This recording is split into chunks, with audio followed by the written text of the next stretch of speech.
Ladies and gentlemen, boys and girls, welcome back to Hollywood After Dark. Tonight is March 20th, 2023. Chaos at Disney, not just at Marvel, but Lucasfilm as well. What is happening at the House of Mouse, folks? Things are crazy, things are wild. Shazam 2 flopped so bad. Harassment was so bad, David Sandberg quitting the industry, quitting superhero movies. What is going on? Today is just a wild one, folks. Hollywood After Dark, you know what time it is. Let's fucking go.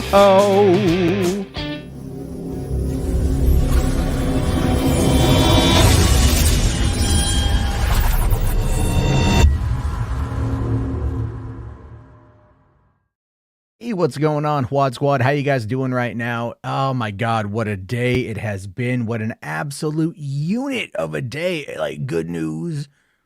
Actually, I'm just going to lie. There's really no good news. Today's kind of all bad news, with the exception of Jordan Peele getting 2 movies coming out in 2024. So that's going to be pretty cool. One happening, I think, in September, the other one on Christmas Day. I don't know what they are, but hey, more Jordan Peele. I'm happy with that.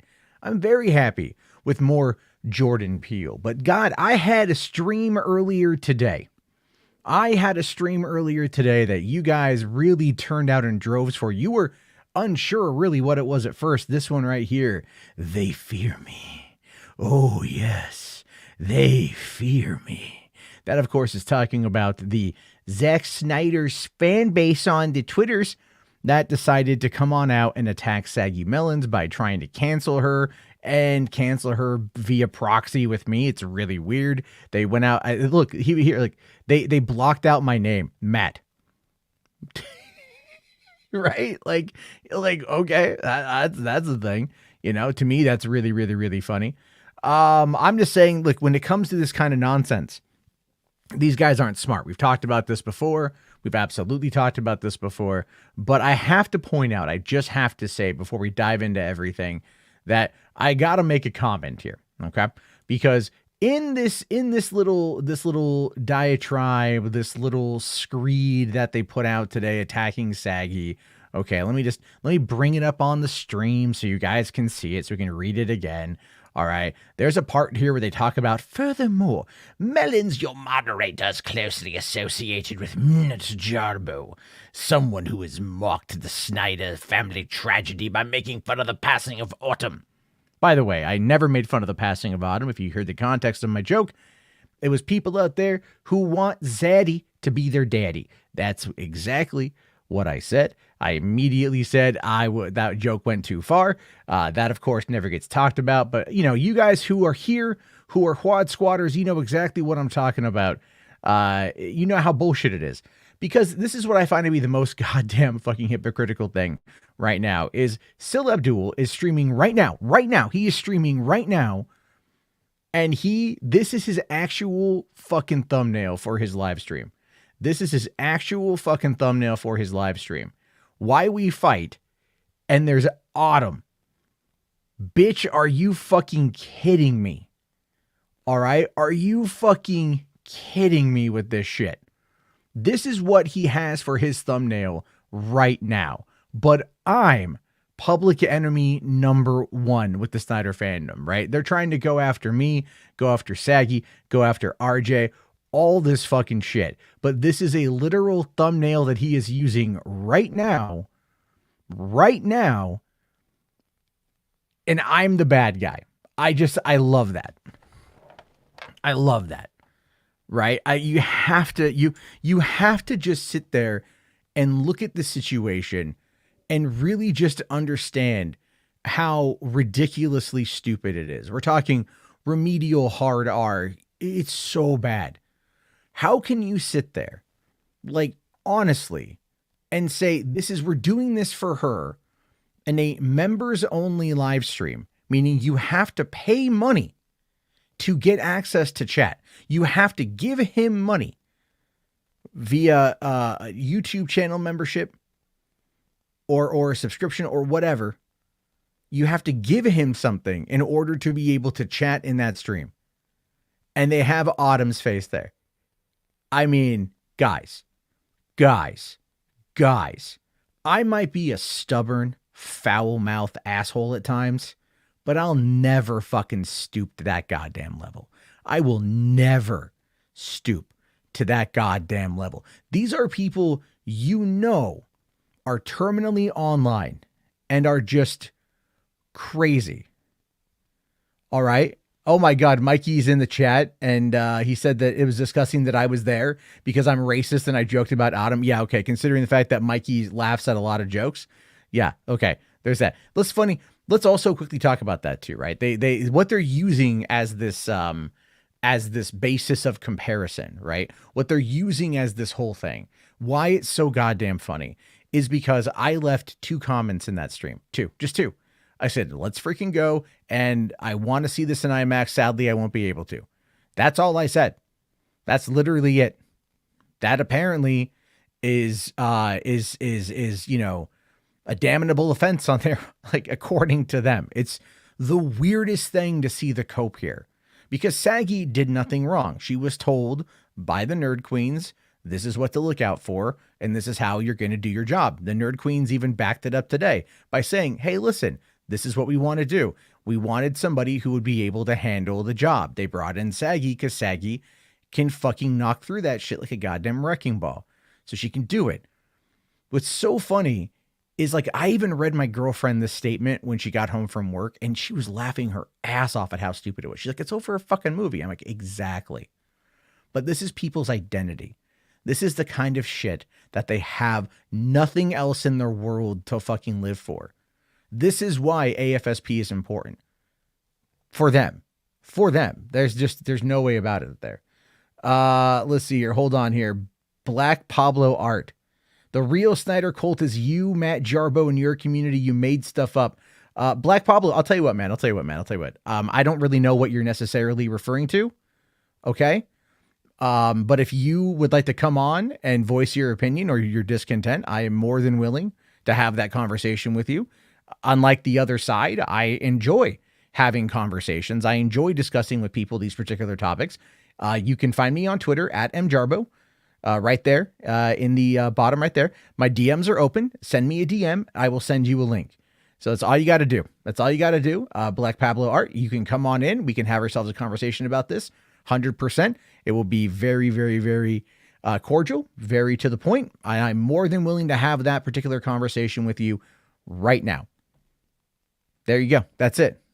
I'm willing to have those debates. I would like to know why I'm at the center of this when I am not involved in any of it. I'm not involved in any of it. I do not talk to the Nerd Queens. I do not talk to Zack Snyder.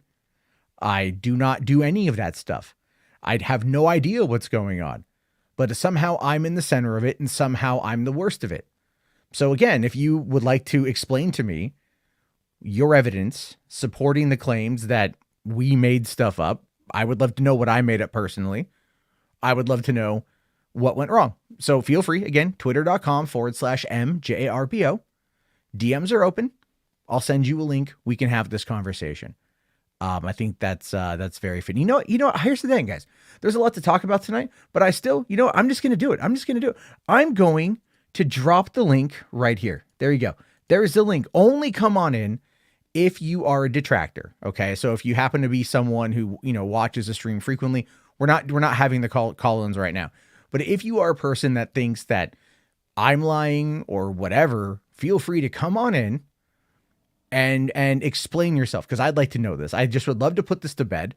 I want to know what you think, and I think that is the fairest course of action in this particular case. I'm not going to block you. I'm not going to mute you. I'm not going to time you out.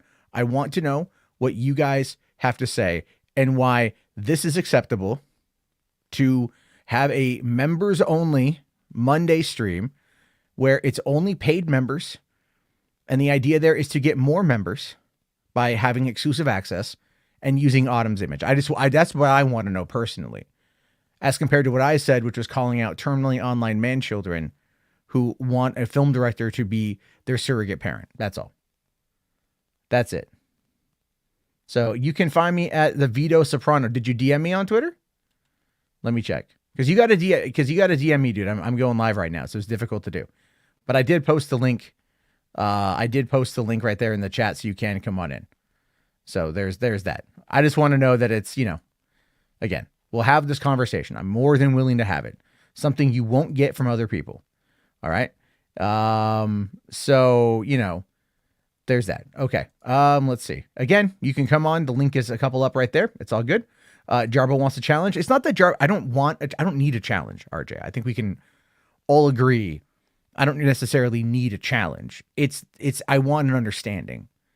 I want to be able to have an actual open communication where I can ask questions, they can ask questions, and we can get to the bottom of this.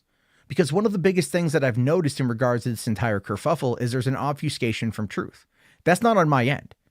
I bring as much data as I possibly can. I provide as many receipts as I possibly can. I look into things. I research. I have knowledge of how the entertainment industry operates from my years of working in it, as well as just a fundamental understanding of certain things because I've been around a long time. Not even an issue. I want to know what people know. So I'm going to ask questions. Again, the link is right there. It's not even a thing. I, again, would love it. Why should I go on panel? It's not going on a panel. I'm just saying, if you are a person who wants to come on, there's the link. If it's just you, it wouldn't be a panel. I don't do that kind of crap. You know what I'm saying? So there's that. Anyway, it was a joke. I can find you here since you bring it up. I mean, I don't know, man. I don't know if you came on in and you said something, and I'm telling you how to come on in. So if you have something to say, then come say it. If not, I'm going to move on. But I'm like giving you the opportunity. That's pretty fine. I mean, if you don't want to, that's okay. I have a lot of other things to talk about. So, okay. Yeah, Mitch, we're not bringing you on, man, unless you happen to be a detractor on this one. I'm sorry, buddy. I'm going to have to boot you out, because we're not doing that right now. So, the panel is a link StreamYard. Yeah, no, the link is to StreamYard because that's how I communicate. So if you want to come on here with me, if you want to come on here and have a conversation with me about your perspective, that's the link to do it. That's the link to do it. The only other thing I could think of would be to have you give me your number, or I give you my Google Voice line and you call that. I am open to enabling a conversation. That's all it is. I'm not okay, now I just know you're trolling if you think I'm going to send a virus to your computer. It's a link to StreamYard. All right? Anyway. So, okay. So, I mean, at this particular point, you just don't want to come on in. I get it. You're just trolling.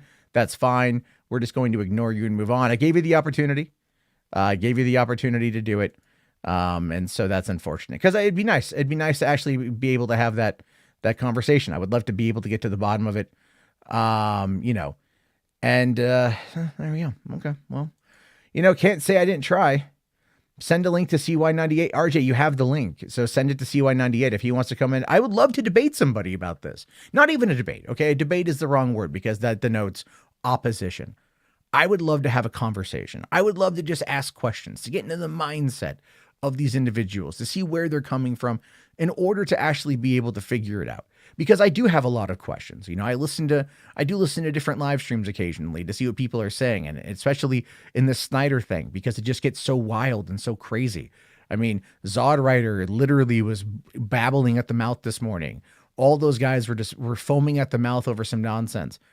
They don't want to talk to anybody, but they act like they're morally superior. When, okay, fine. If you feel you're that way, then let's actually have a dialogue about this because you also claim to just want it to be over with. So there you have it. Yeah, I know he's a troll. Oh no, I know he's a troll. I'm just reminding. I'm just saying I'm reminding of all this stuff, Spherical Man. I went live earlier tonight than usual.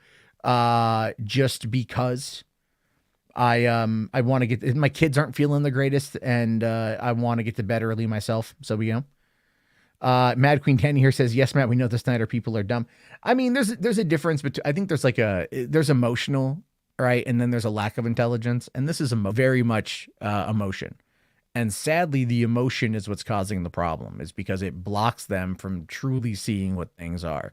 Like, all things considered, if we were going to use this as an analogy from the movie The Matrix, they're all doped up on the blue pill. Like, they are not red pilled at all. They all think they're red pilled. That's the funny thing about it. They think they're red pilled, but they are 100% blue pilled to the situation. They are shown what the Matrix wants to show them. They believe what the Matrix shows to them. They don't really question anything outside of their echo chamber because it's nice and cozy, and really they're just batteries for Syl to grift money off of. So, or wallets, I should say. So there's that. Let's see here. You were a huge fan, and then I did the Snyder cult thing, and you signed off. Well, I'm not part of the Snyder cult, but I called out crazies. Again, the link is in the chat. I'll post it one more fucking time. One more time, right? You know what I mean? I'll post it one more time for you, Black Pablo. There you go. I'm openly inviting you, arms open, eager to have a conversation. And you're just relegated to the chat, which is sad. It's sad, dude. You know, thought you could be different. Really did. Thought you could be different. Thought you could be the one. Be the one to either change my mind. You know, I think that's ultimately what I want. Is I want someone to challenge me enough to change my mind. How hard is that? You know, to ask somebody to stand by their convictions, to provide enough evidence to sway a cynic's opinion. And it's not like it can't be done. It can absolutely be done. There are ways to do it. All you have to do is just try. And I think that's the thing I want the most, is for one of you guys to try. Thank you. So, you know, Sierra Command here says, thank you, Matt, for not having chat on members only, like some hug boxes. Yeah, I know.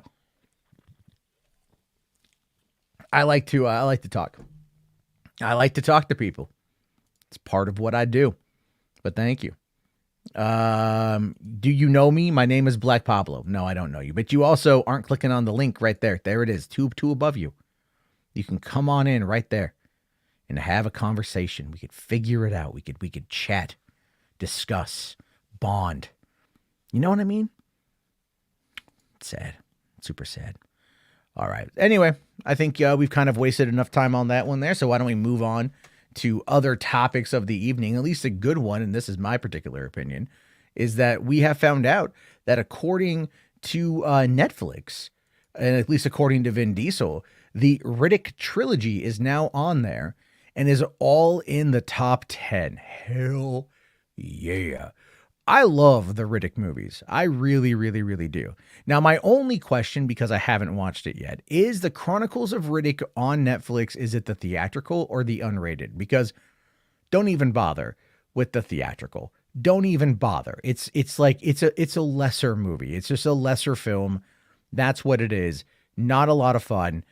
Prefer the unrated completely, but I do love Pitch Black, Something Fierce, and I also really enjoyed Riddick from 2013, even though it is somewhat a rehash of the original film. Dave Bautista, Katie Sackhoff. I mean, there's some good supporting characters in that movie, so I'm also really happy about that. But then again, Riddick and Chronicles, or Pitch Black and Chronicles, also have Keith David, so that's just, you know, even better.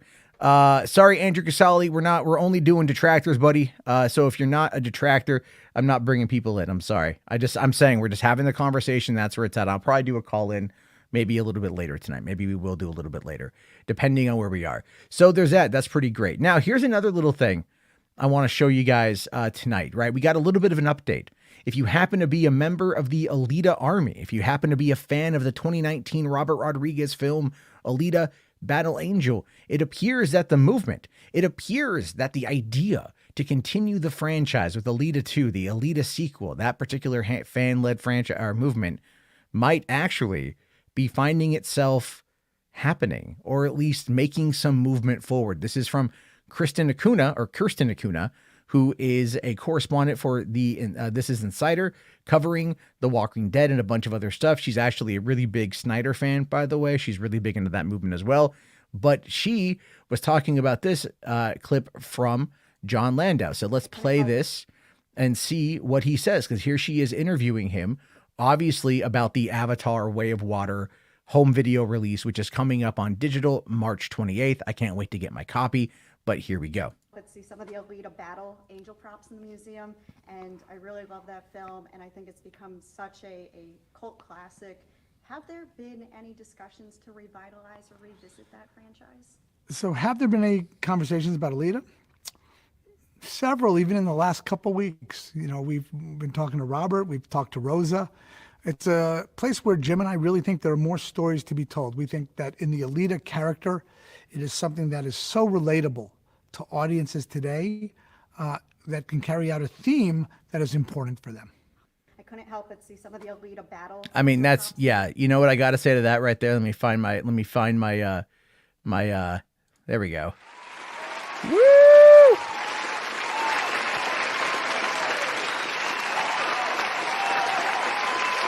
Look, I don't know about you guys, but this makes me happy. I really want there to be another Alita movie. I know a lot of people out there really want there to be another Alita movie. This is definitely a film that a lot of people have fallen in love with in the last 4 years. I think it kind of came out at the wrong time, kind of like Shazam, which opened a few weeks after that, as well as even Shazam 2, I think kind of came out at the wrong time. And again, these are kind of, these are movies that are kind of victims, casualties of a changing landscape, especially going up against superhero films, which generally tend to dominate. But in the case of something like Shazam, it just found itself in a very peculiar place, and that's not one that's great. But as for Alita, hell yeah. Like, I just rewatched the movie again recently for an episode of Podio Commentary. Love the film. I think I have like 3 copies of it on 4K. I need to give those away. Actually, I need to find those and give those away. And obviously, who wants to see more? Definitely let me know there. Right. RJ here says, please make Alita 2. If I don't get it, I'll fucking cry. I've been waiting for years. God damn it. You got Throg says, I want an Alita sequel so freaking bad. Blue Jay here says, Cameron with all that money, but couldn't get the sequel off the ground. I mean, the thing is though, one of the things about Hollywood, Blue Jay, is that they always say never make a movie, never spend your own money, right? That's one of the old sayings.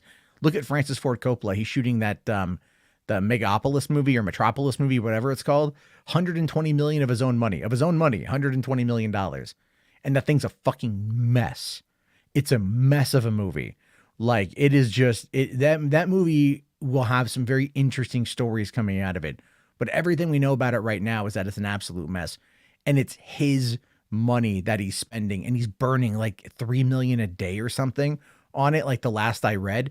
So it's just insane what exactly is going on for what is going to be his swan song, all things considered. So, Cameron needs, there was enough money made, I believe, with Alita to warrant a sequel, but it's probably going to rely quite a bit on a cheaper budget, to be fair. And that's something that that we're just going to have to wait for, unfortunately.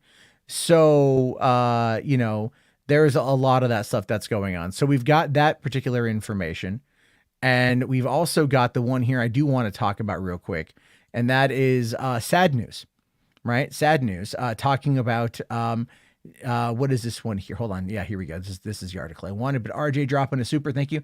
Says, Alita deserved to make a bill, not Captain Marvel. Look, I know that there are so many people that don't want to have that argument. But I'll tell you this, man. Captain Marvel would not have made $1 billion if it was not for Avengers Endgame on the horizon. Like, we can all be fair about that. However, Alita opening up in January is like, they were already expecting it to fail. It pulling in nearly 400 million or just about 400 million worldwide during that time is actually not very bad. I'm sure the movie did very well on home video.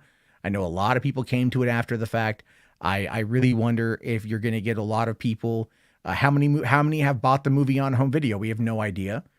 It is streaming on Hulu, so you guys can check it out there if you haven't seen it. I definitely believe that there's more stories to tell. I think there's a trilogy that he wanted to make, and those scripts are already done.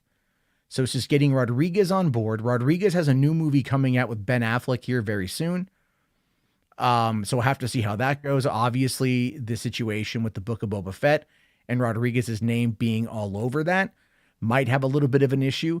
That being said, it was the number 5th most watched Disney Plus original in 2022, even beating out Kenobi. So that definitely shows you that there's a lot going on with that. So we got all that stuff. Let's see. Blue Jay here says, I bought Alita in digital. I bought Alita on 4K. I'm very happy with my purchase. I think it's great. Jess here says, I have such a beautiful steelbook for Alita Battle Angel. It's such a good movie. Such a good movie. That's the one we talk about still. We talk about that. No one talks about Captain Marvel, a movie that did make $1 billion, and it's just part of a machine. But you know what? We're going to be talking about that machine here in a little bit. So as we talk about that machine, it's going to be very interesting there. So moving on, I want to talk about this because, again, we've talked a bit about Shazam, right? I saw Shazam yesterday morning. I thought Shazam was pretty fantastic. I really had a blast with it. A lot of people I've talked to have really liked the movie, but it did only 30.5 million. And according to Slash Film here, the Shazam Fury of the Gods opening weekend probably killed the franchise. And that's probably pretty accurate.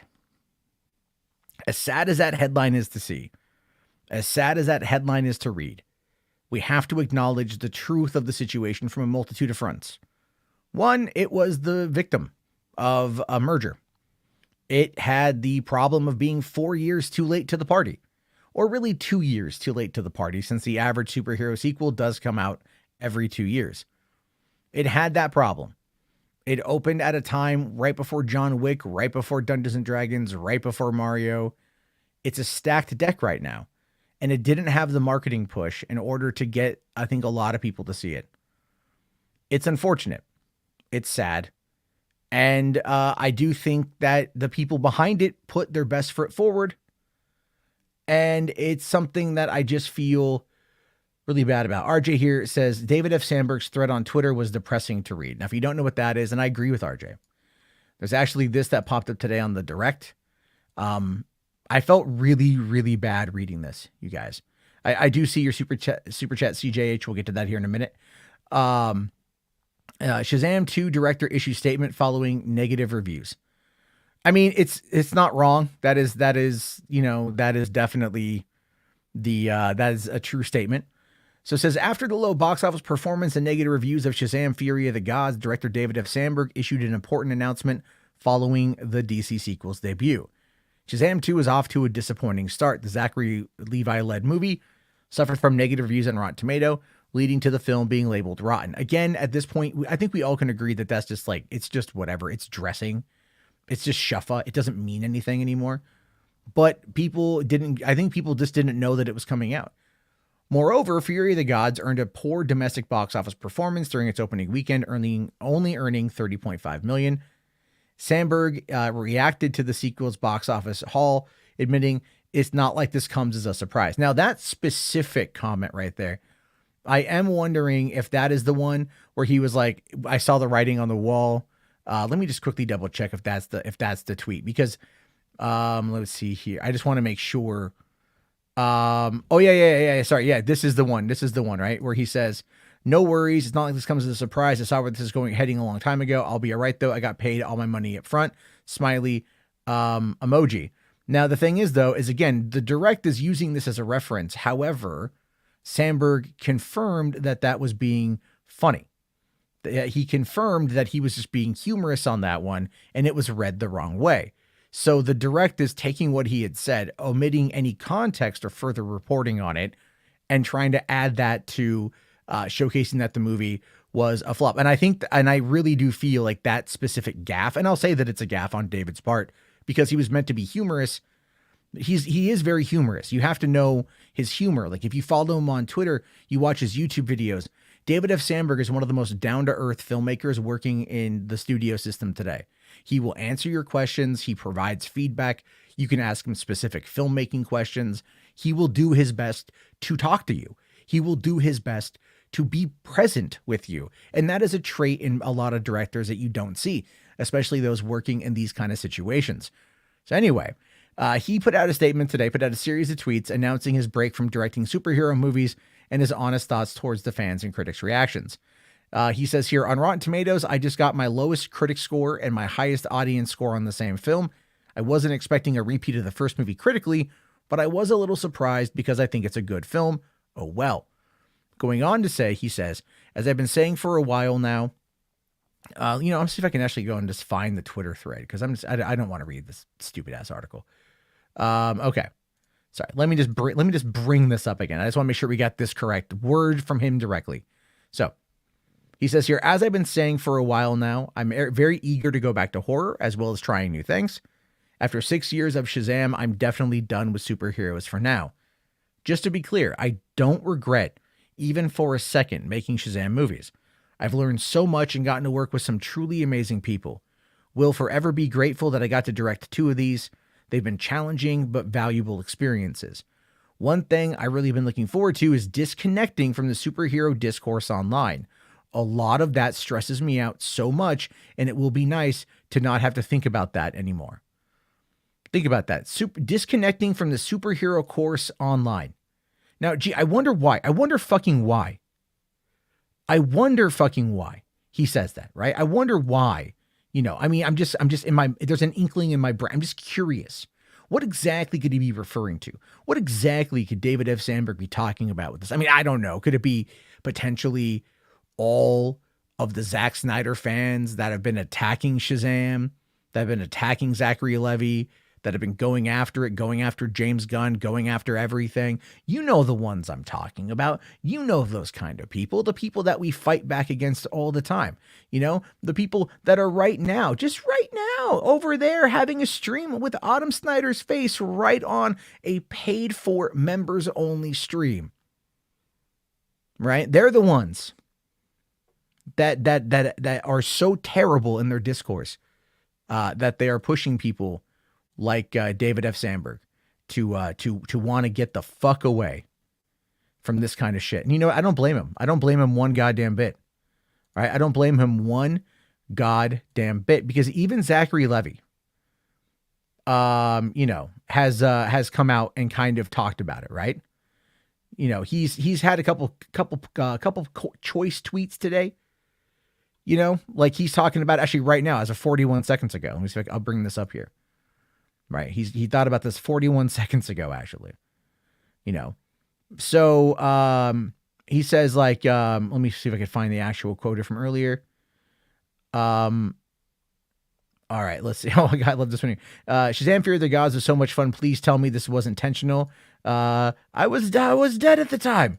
If you know Eddie Izzard's Dressed to Kill, you know that fucking quote. That's great. But he says here, okay, so let's see if I could find this one here. I'm trying to find the right tweet, because he kind of talks about a fair amount of it here. But he makes a comment. I can't believe I lost it. I'm sorry, guys. But he makes a comment about how, like, the fans. And he's like, who I'm talking about, right? He might have deleted that one. He actually might have deleted that one. But he basically was saying, like, the fan base. You know who I'm talking about. And as a result of that, like, they're going after him, like, oh, you're just fucking, you're just going after, fucking, like, whatever it is, like Zack Snyder fans, yada, yada, yada. And then again, he's really not, because he's a big fan of Zack Snyder. He likes Zack's work. He talked about that a bit. But we can't sit there and act like the Snyder fandom hasn't been kind of outright cunty to him. He made a joke. Oh, here we go. This is it right here. This is from Home of DC. I was on the wrong account. I apologize. So this is the quote here. Okay. So he says, there's a whole contingent of comic book fans that it's really unfortunate that there's this one particular group of people that think they don't like me because I don't agree with them on other comic book movies.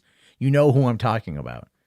Clearly talking about Zack Snyder's fans. Clearly talking about this terminally online Snyder bros that have done everything in their power to try to shit on this movie without even seeing it, to do everything in their power to denigrate Zach, to denigrate David, to denigrate the cast, to denigrate everybody, everything involved in this, especially going as far as to leaking the post-credit scene, not in its entirety either. There's like the mid-credit scene is like 2 minutes or whatever, and it's fucking hysterical. And they only showed like the last like 30 seconds and like in the most negative light possible, trying to attack the film. Even Zod Rider, when reviewing the movie over on Mikey Sutton's Geekosity mag, even he has said, like, he only referenced it as the negative. Never mind, it was funny. People think that James Gunn hired his wife and everything. When that happened, when Gunn was balls deep in volume 3. These people don't understand how movies operate. They don't understand how anything operates. The biggest problem with all of this is that there are real people's opinions. No, I don't want to say opinions. There are real people's feelings that get caught in the mix on this one, that get unfairly attacked for shit that they're jobs that they just fucking take, or roles that they just want to play. They just want to play make-believe, and they want you to believe that they play make-believe, and that's what acting is. But it gets caught up in this culture war idea of what's going on at DC. And again, it's unfair to them. And so they come out and they say something, but then they shouldn't say anything, right? It's like the fucking whiny little bitchy motherfuckers, right?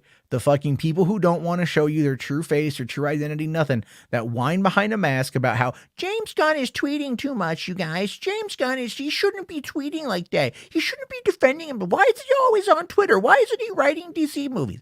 All of that fucking bloviating goddamn nonsense. And you guys know what I'm talking about because you've seen it. I've shown it to you multiple times. So here's the reason why I'm pissed about this, okay? I know David F. Sandberg is going to be fine. I know Zachary Levi is going to be fine. They're both working people in the industry. David F. Sandberg will go back to making lower budget horror movies, which is where he's happy. And that's great. He's been working on Shazam for 6 years. He made his studio money. He now has the freedom to go and seek his own thing. Zachary will hopefully continue on as Shazam under James Gunn, because I'm telling you guys, when you see that mid-credit scene in Shazam 2, we'll have a conversation about that when the VOD hits. I think you'll be happy. I think you'll be as excited as I am about the prospects of what could come from that. What I don't like, though, is that David F. Sandberg now feels that he has to leave this part of the industry because he's just tired of dealing with the bullshit. Now, it's not just about the fans. Let's be fair. The way the media handles everything on these subject matters is also really fucking terrible, because superhero movies have become the status quo. As I talked about this last night, they're not the underdog anymore. They're the status quo. And as a result of that, they end up being in those scenarios now where they are heavily scrutinized. You can't just have a movie be okay or just be fun. It has to be groundbreaking. It has to have these insane visuals. It has to make $1 billion to $2 billion to justify its experience, because that's how people view this through their freaking fantasy box office fucking league and shit. It's all fucking fantasy football, right? It's really what it boils down to. It's just people arguing over numbers that they have no control over and trying to make it fit a fucking narrative. I have done it too, is basically what I'm trying to say. But that being said, look, man, I don't want fucking Zachary Levi to feel bad about him playing Shazam. I thought he did a good job. I thought the cast did a great job. Darla, goat. Goat. Great character. Best line of the movie. She was so much fun in the original. Megan Good played her great as the adult version of her. The casting was pretty great. The story was really good. The humor was there. There was darkness there. Like, it was kind of freaky, like not necessarily for kids. Sandberg brought a lot to that movie, to those movies. And I'm very happy that they exist. And I wish them nothing but the very best in their future endeavors. And I apologize on behalf of whatever I can that they have experienced so much vitriol and hatred at the hands of people who are doing it on behalf of somebody else who wants to move on but is not being allowed to move on because his terminally online fan base are just full of malignant cucks. That's what they are. And it just sucks. It just really fucking sucks. Right? Anyway, I'm just saying, I agree with Donovan here. I wish the cast nothing but good fortune. So there's that. A couple supers here to get to. Thank you. CJH here says, another Star Wars movie dead in the water.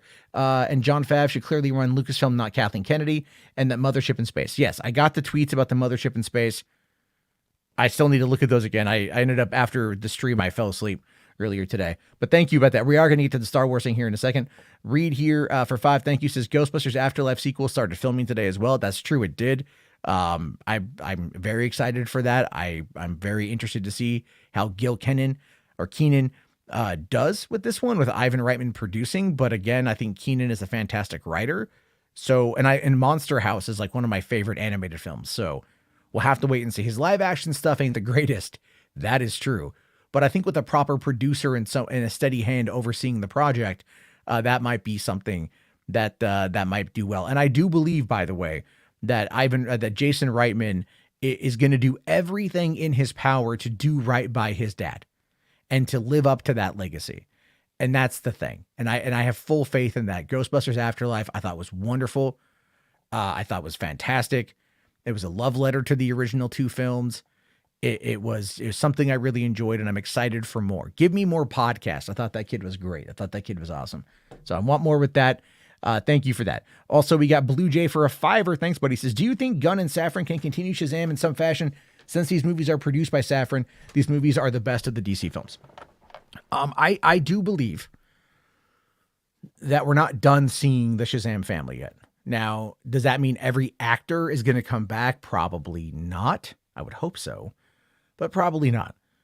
Do I think that David F. Sandberg is going to come back for Shazam 3? No, I don't. My prediction is this, and I'm going to have to spoil something, okay? So just to kind of give you guys my reasoning for it, I think Shazam will most likely end up going to the small screen. I think that Zachary Levi Shazam will probably end up having something on HBO Max because the brand is valuable enough to continue it in some fashion on HBO Max. And even Zachary has pointed out that it's like, who's to say that it's over, right? Like he's hinting that there's been conversations. He's hinting that there's been talks.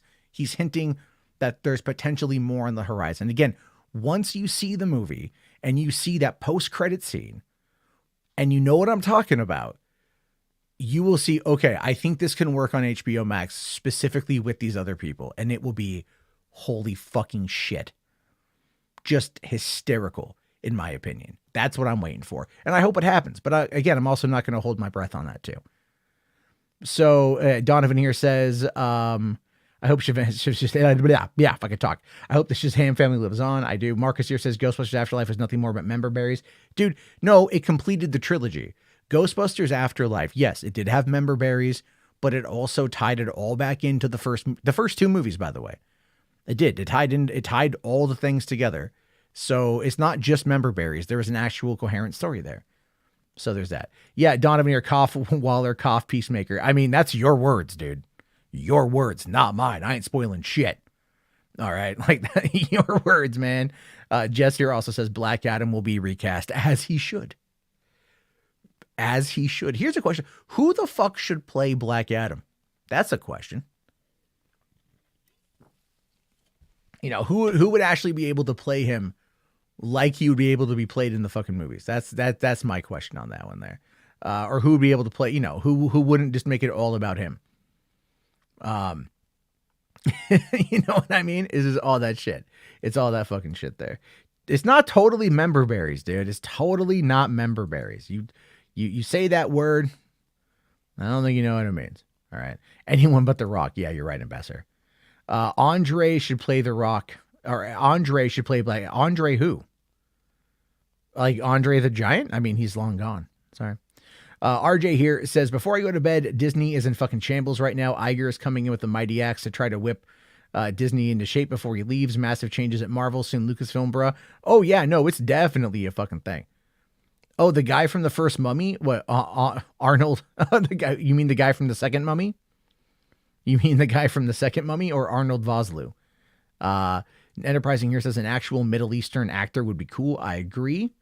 I definitely agree on that one.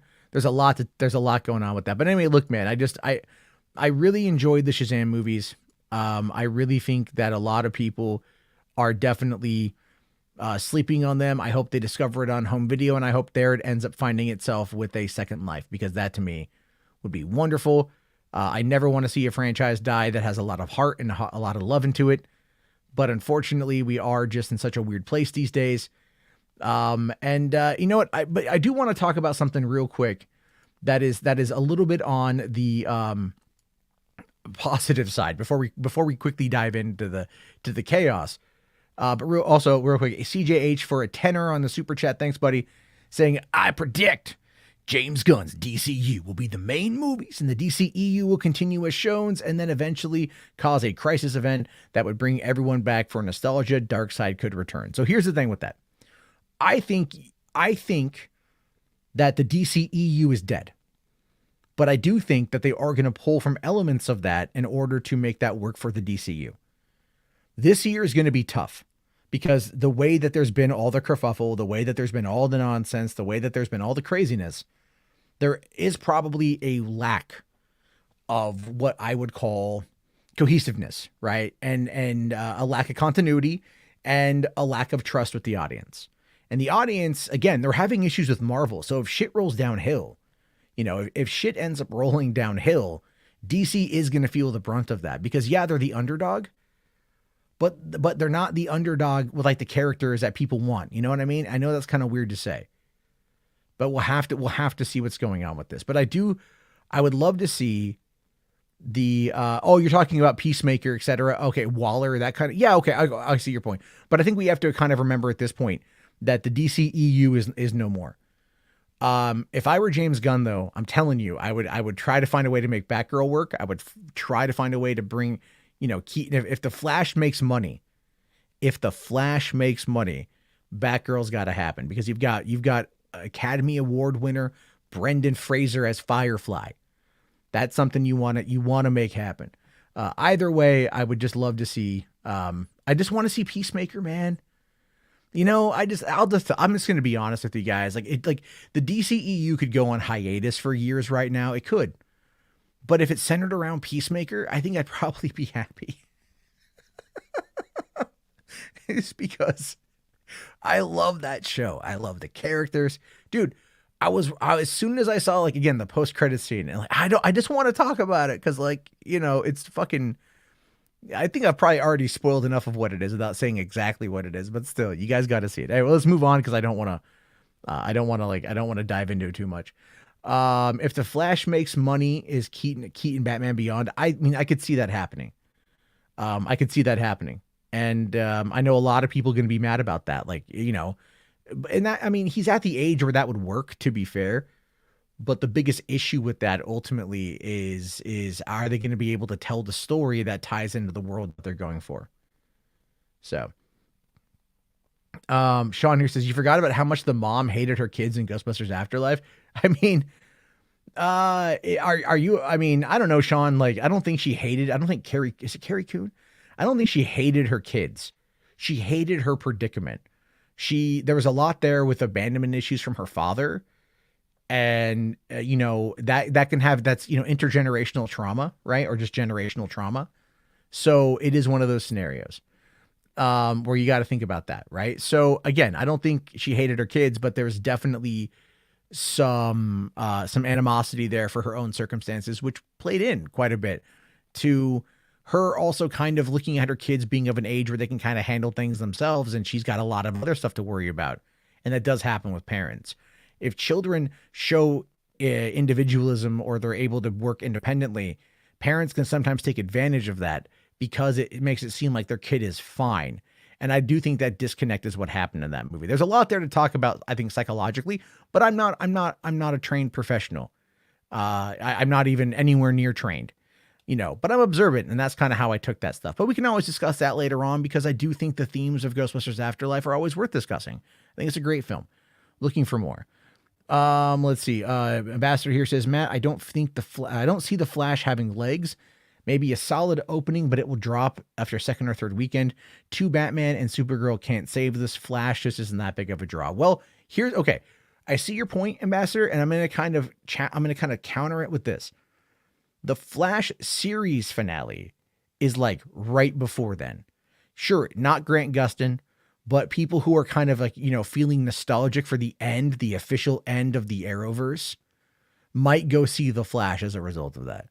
Now, I also think that the Snyder Cut being screened in IMAX and that event happening on April 30th, about 45 days from when The Flash opens, might be a way in order to get people talking about the Snyder Cut or Justice League in general, to get people to go back and check it out, to watch Ezra's performance in order to get ready to see Ezra in this movie. I hope that's not the case because the 2017 movie is bad. It's just bad. There's no real saving grace. I know if Crazy Joe was here, he'd be like, it's a good movie. It's not a good movie. Okay. It's just, no. Take the L on that comment, sir. Anyone out there who says Justice League is better than the Snyder Cut, take that L. All right, just don't bring that up. It ain't going to fly. No one's going to believe you. They're all going to think you're crazy. But you got to get people interested in Ezra as the Flash. And I know they're going to heavily rely on Keaton and the nostalgia and the member berries. I know that. And I think the Henry Cavill thing, man, that fucked a lot of shit. that messed a lot of stuff up because they pushed something that they should have never, ever, ever, ever, ever, ever, ever, ever, ever, ever, ever, ever, ever done. And all that did is confuse and anger and alienate certain fans. And you want those people excited for The Flash. Thankfully, the trailer was good, you know, and I think they're going to put a lot of money into marketing for that one because they kind of have to. That's their big summer movie. It's going to be very interesting. Very interesting. So we'll go from there. But all right, what did RJ say here? What happens if The Flash flops? Oh, fuck if I know, dude. I mean, look, it's going to be, you know, they'll just mark it up to a write-off and they'll go from there. It's weird because I am wondering if they're kind of hoping that these movies flop. Because then, you know, they can write down the losses, right? They can. And additionally, there's going to be less pressure on trying to find a way to connect Superman Legacy to whatever else is going on. So if all the movies coming out this year flop, and Shazam is definitely a key indicator that it could be bad, you know, that's going to be a thing. What I think they're going to do with The Flash is the same thing they did with Aquaman and Shazam, which is have an early screening to build word of mouth. They should have done that for Shazam too. I don't know why they didn't. I mean, Dungeons and Dragons just did that yesterday. I didn't even know it was happening until like yesterday when I was like at the theater and I couldn't go and see the movie. But a lot of people talking about Dungeons and Dragons 2 weeks before it opens gets that word of mouth flowing. And everything I'm hearing about Dungeons and Dragons is that it's great. Now, I already wanted to see it, but like now people have seen it and people are talking about it, and that helps. I do think that having the early screening of Aquaman helped Aquaman. Having the early screening of Shazam helped Shazam. The problem, though, is that the success of the Aquaman early screening hurt Shazam because Shazam did 2 screenings in that afternoon versus just having 1. They should have just done the 1 and then built that anticipation off of that. They should have done that here. But the problem, though, is just that they probably couldn't afford the marketing, or they just didn't think that they needed it, or the tracking just wasn't there, and they just didn't give it the help that it needed on a grander scale to put it over the top. And that part sucks. That part really sucks.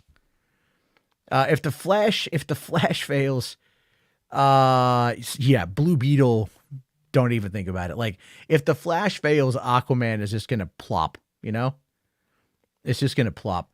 Right. That's right. Sorry, Ralph. You're right. Ralph Stibbletits here did make a point. Next month, 2 months before its release, CinemaCon is showing the full movie. That could be good or bad, because Sony did the same thing for Ghostbusters Afterlife, but it was so far ahead of when the movie came out because of the COVID and everything else. So, but this is 2 months. 2 months isn't that bad. I think 2 weeks would be better, to be fair, fresher in people's minds, but you definitely have a point. We got Rational for 5. Thank you, buddy. Says Gunn isn't killing the Snyderverse if he's keeping Harley, Waller, Peacemaker, who are Snyderverse adjacent, and if the Flash succeeds. I think you have a point. Can we add Shazam to that, though? Can we please add Shazam to that? Can we please? I know that. Can we please do it? And join me to talk about this is Saggy. You are. Shoot. Oh, wait. I'm sorry. Are you eating something? You just got your. Sorry, I have to pay my rent. I'm eating chicken. What's up? Hi, everybody. Okay, I have to ask: is it fried chicken? Shut up! It is. It's spicy. It's spicy popcorn chicken.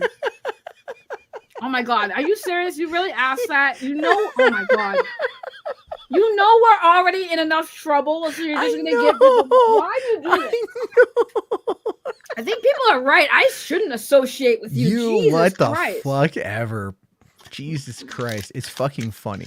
It's true though, but I actually am eating some fried chicken. Well, you know, I mean, I asked a question and I got an answer. That's all it is. I didn't provide any follow-up commentary. I didn't ask what the drink in the side was. You are seriously thinking it. We give each other shit here on Hollywood After Dark. That's kind of the whole goddamn point, by the way. But you are public enemy number 2. I'm public enemy number 1. No, I think I surpassed you now. No, because they're trying to get you canceled for associating with me, which puts me higher up on the ladder. I'm just Oh saying. yeah, that's true. They are. Yeah, they're trying to get you canceled for associating with me, right? And that's really, yeah. really, really, really funny. Overall. So Shut up, film junkie. Shut your mouth. wait, is Dave here? Yeah, he said someone's canceled. Someone's Screw canceled. you. Dave, do you want to come on? Do you want to risk it? You want to risk it?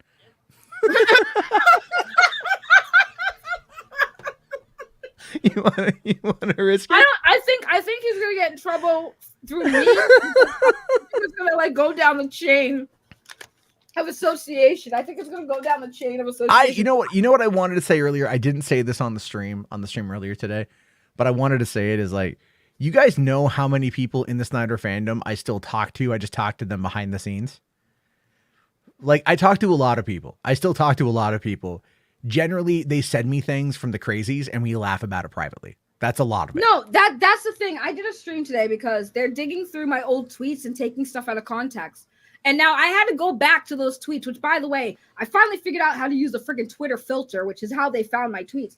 So I went back to those specific tweets and found the content. Oh, so this context is I was arguing with somebody who was saying messed up stuff to me, but you guys won't show that because now you have an agenda against me to paint me in a light.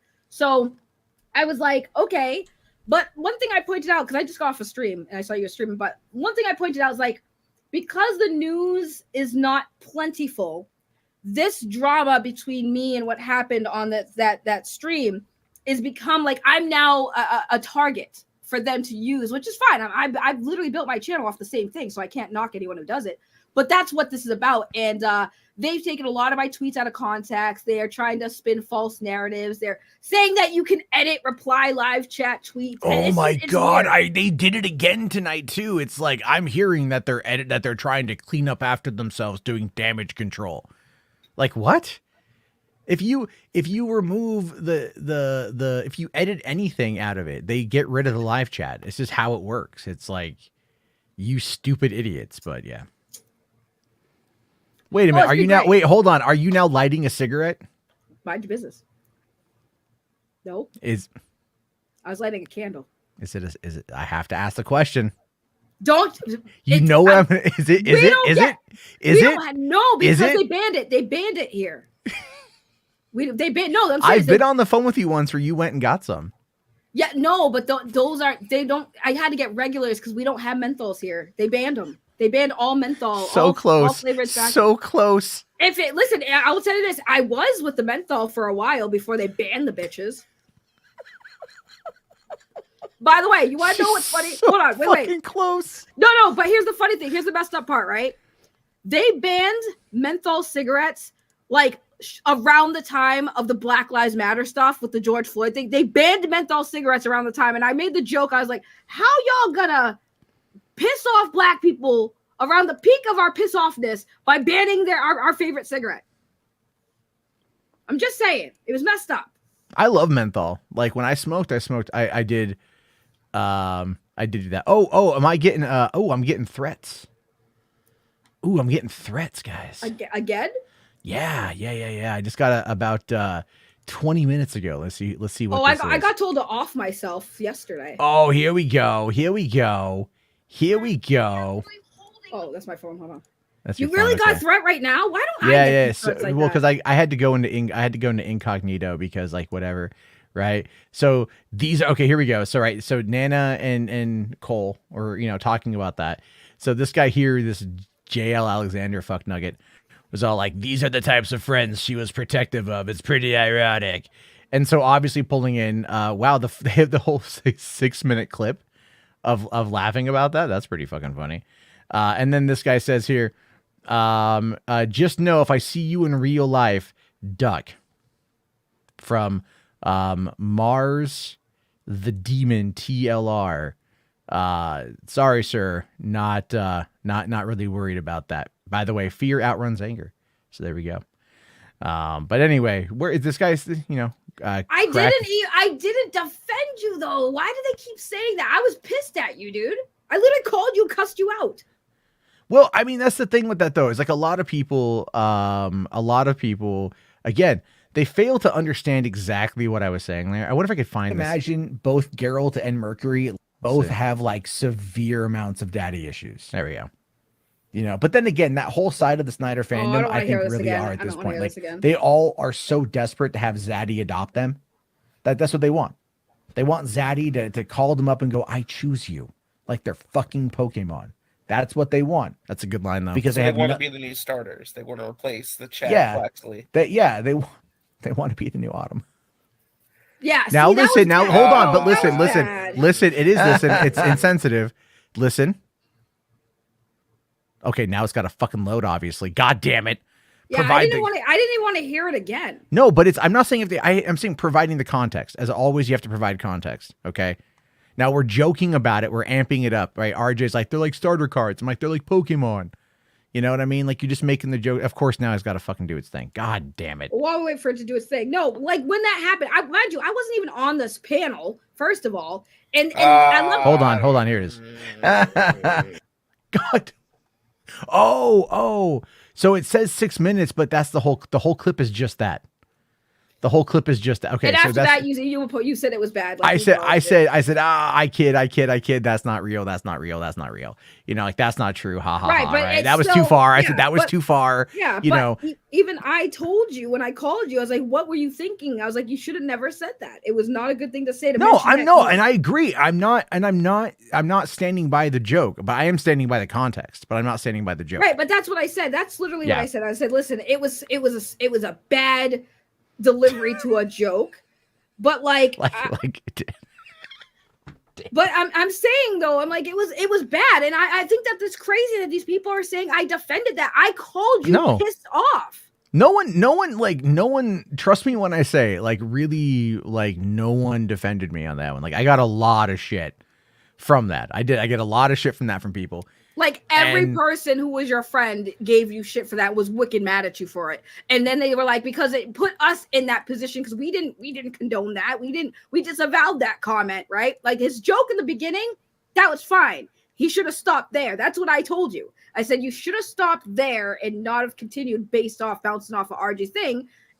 But does that mean I have to stop being his friend because he said something stupid? No, if I did that, I'd have no friends, people. My friends say stupid shit all the time. And it's not like stupid where it should be like, oh, you got to disavow. Like, no, my friends sometimes say things that they don't think in the moment. And I've called him out. So when they say, oh, she defended Matt Jarbo, I never defended him when he did that. I told him that was stupid. He should have stopped at the first part and not have continued. But all of a sudden, that means I'm defending him because I'm still his friend. Yeah. Okay.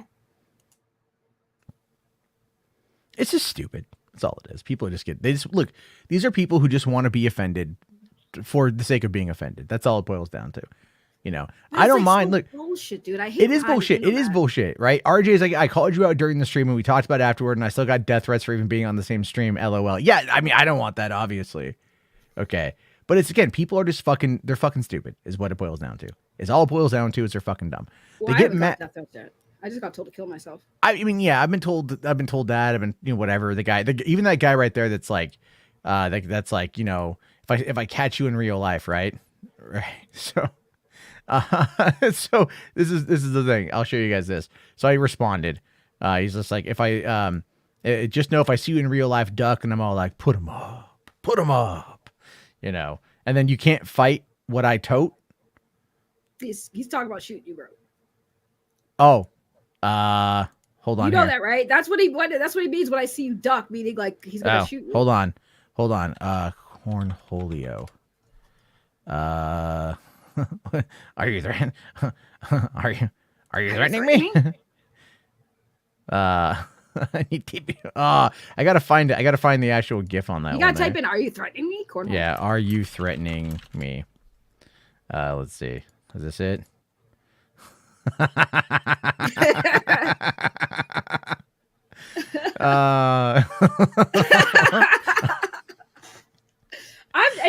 It's just crazy because, like I said, they take things and they make it sound worse than it was. Like, yeah, was it bad? Yeah. No one defended him.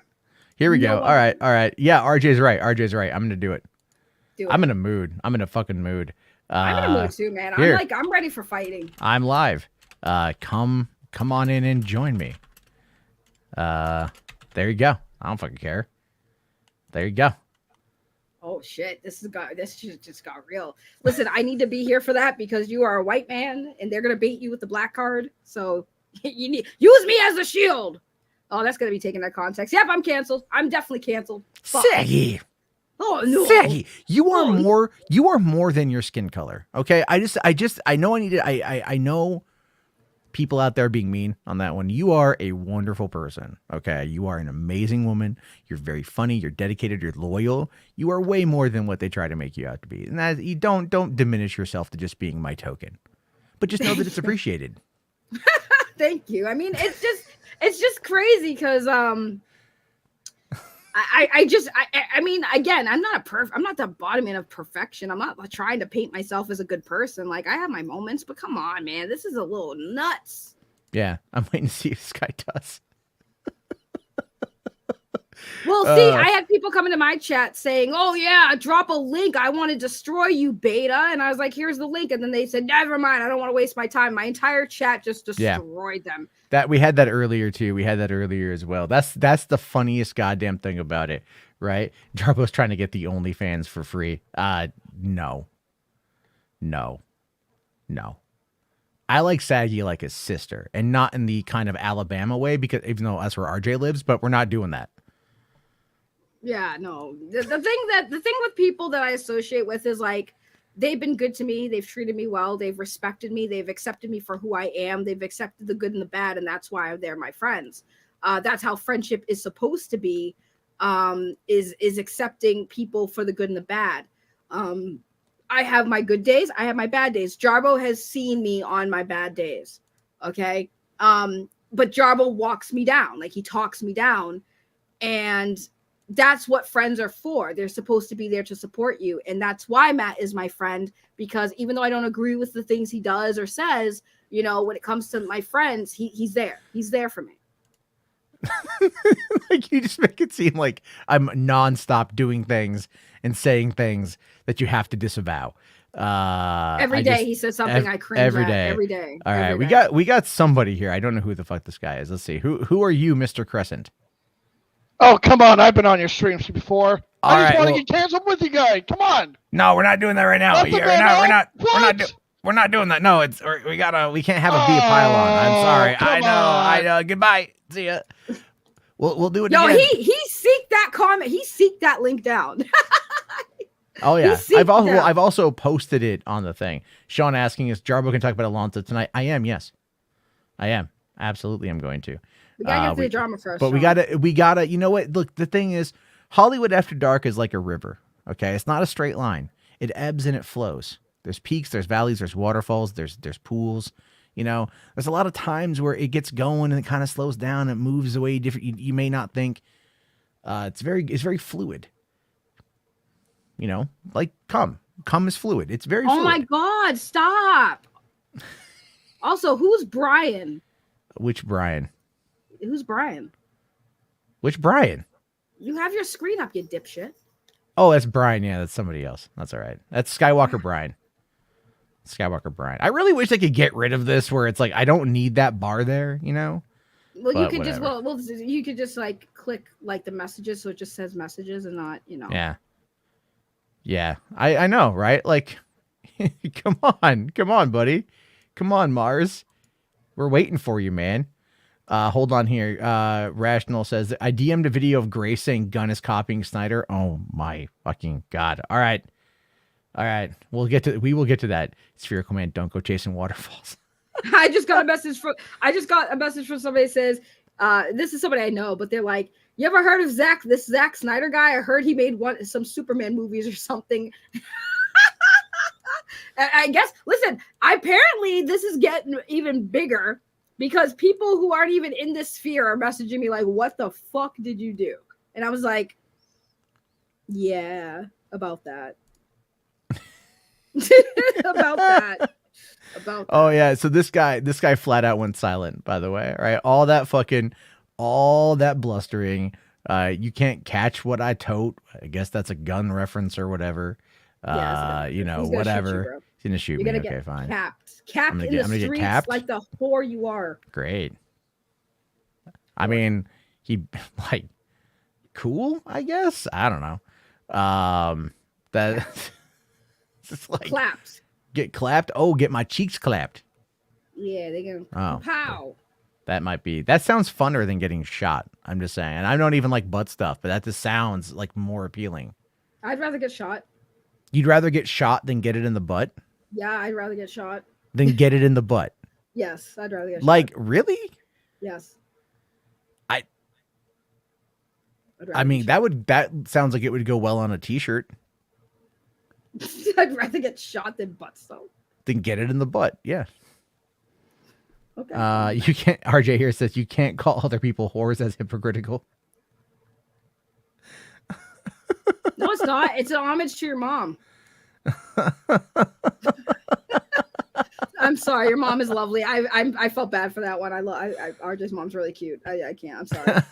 I feel bad for that one. I feel bad for that one. That was too far.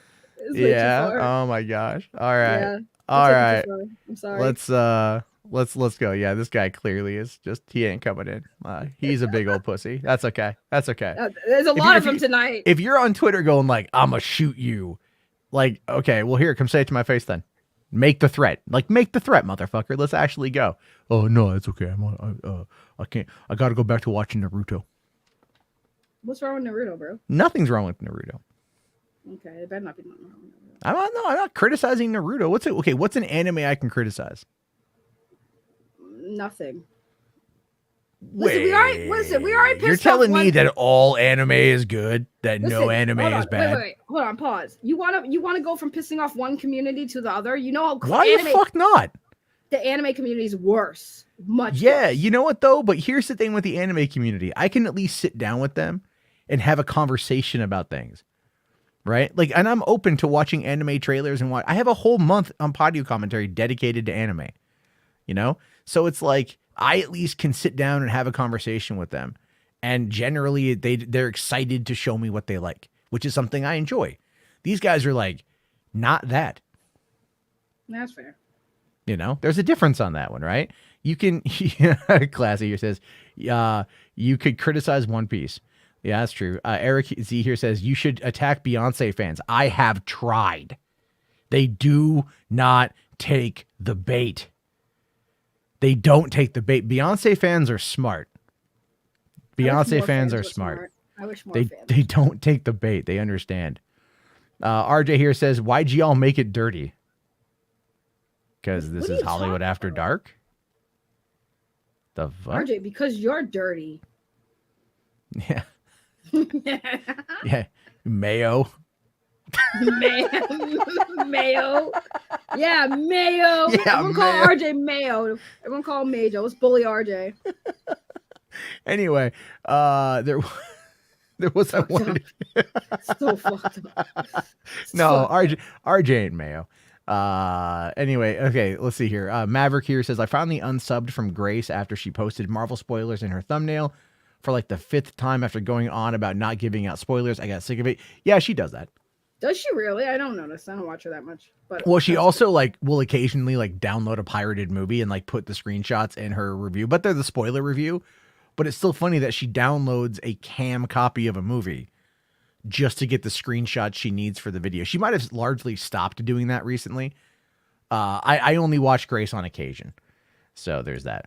But all right. Since the hardcore Snyder fans are just not gonna like fucking nut up, then of course there's that. All right, so why don't we move on to talk about the other thing I want to talk about, of course. This is, lame. hey, listen, you can't force drama.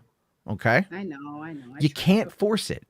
Okay? Like you can lead a horse to water. You can't make him drink. All right? These are the kind of guys who need to like hang off their mommy's apron strings. You know, mommy, I need to go tinkle potty. Okay. Let's go. They're 25 when that happens. It's weird. It's crazy. It's kind of sad. Actually, look, I'll tell you guys this. Here's that. I'm going to get to okay, fine. I'll do the goddamn Grace video. Before I get to the Star Wars shit. You guys are always Star Wars. Star Wars.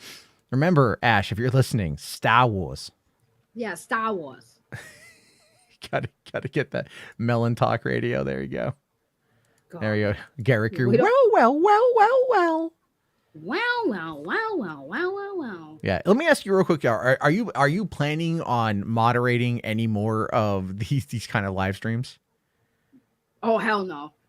Hell no. It ain't worth the shit. Ain't worth the No, shit. dude, Yeah, it ain't it's worth it. not worth it. It's really not. Like, I didn't Yeah. even feel cool doing it. It was just more like I was there because, you know, I could recognize some people that some people didn't recognize that were there to cause trouble. And God forbid I do my job. I do my damn job. And now I'm gatekeeping. Like, fuck you guys. Yeah. The Mars guy. He said, "Join these nuts." That's Good what response. That's. Yeah, and then CJH just calling him a coward. Good job, CJH. Big dick energy right there, guys. Yeah. If I see you in person, you better duck. Well, come say to me. Oh no, I can't. I just can't. I'm sorry. I got to fucking these nuts, bitch. Join these nuts. Join these nuts, bitch. No, people talk a lot of big game on the internet, and then you give them an opportunity to say it to your face. They're like, "No, man, I'm good. I ain't gonna waste my time." I know. Yeah, RJ's right. You should mod more just to piss them off. You really should. Or let me mod. Well, so here's the thing, right? Is that I said that I know you want to get to the video, but I'll say this real quick and then we'll get to the video. Sorry. The funny thing about that is like they're associating my name now more with Zack Snyder than anyone else ever would have. So it's like kind of cool that now my name is being associated tied to Zack Snyder. And I guess I heard that they're actually trying desperately to contact Zack Snyder. And if that's true, they're going to basically introduce me to Zack. Like, and if they think it's going to be a bad thing, it's like Zack is not going to care, but now Zack is going to know who I am before he knows most of them. So either way, I fucking win. Well, I mean, do you really think that if, you know, like, look, I have no thought in my mind that that Zack would ever come on my show, nor would I ever ask him. I don't care enough. Right. But the people that are so desperate to get him to notice them, do you really think that he's not at least going to like ask the nerd queens a bit about this?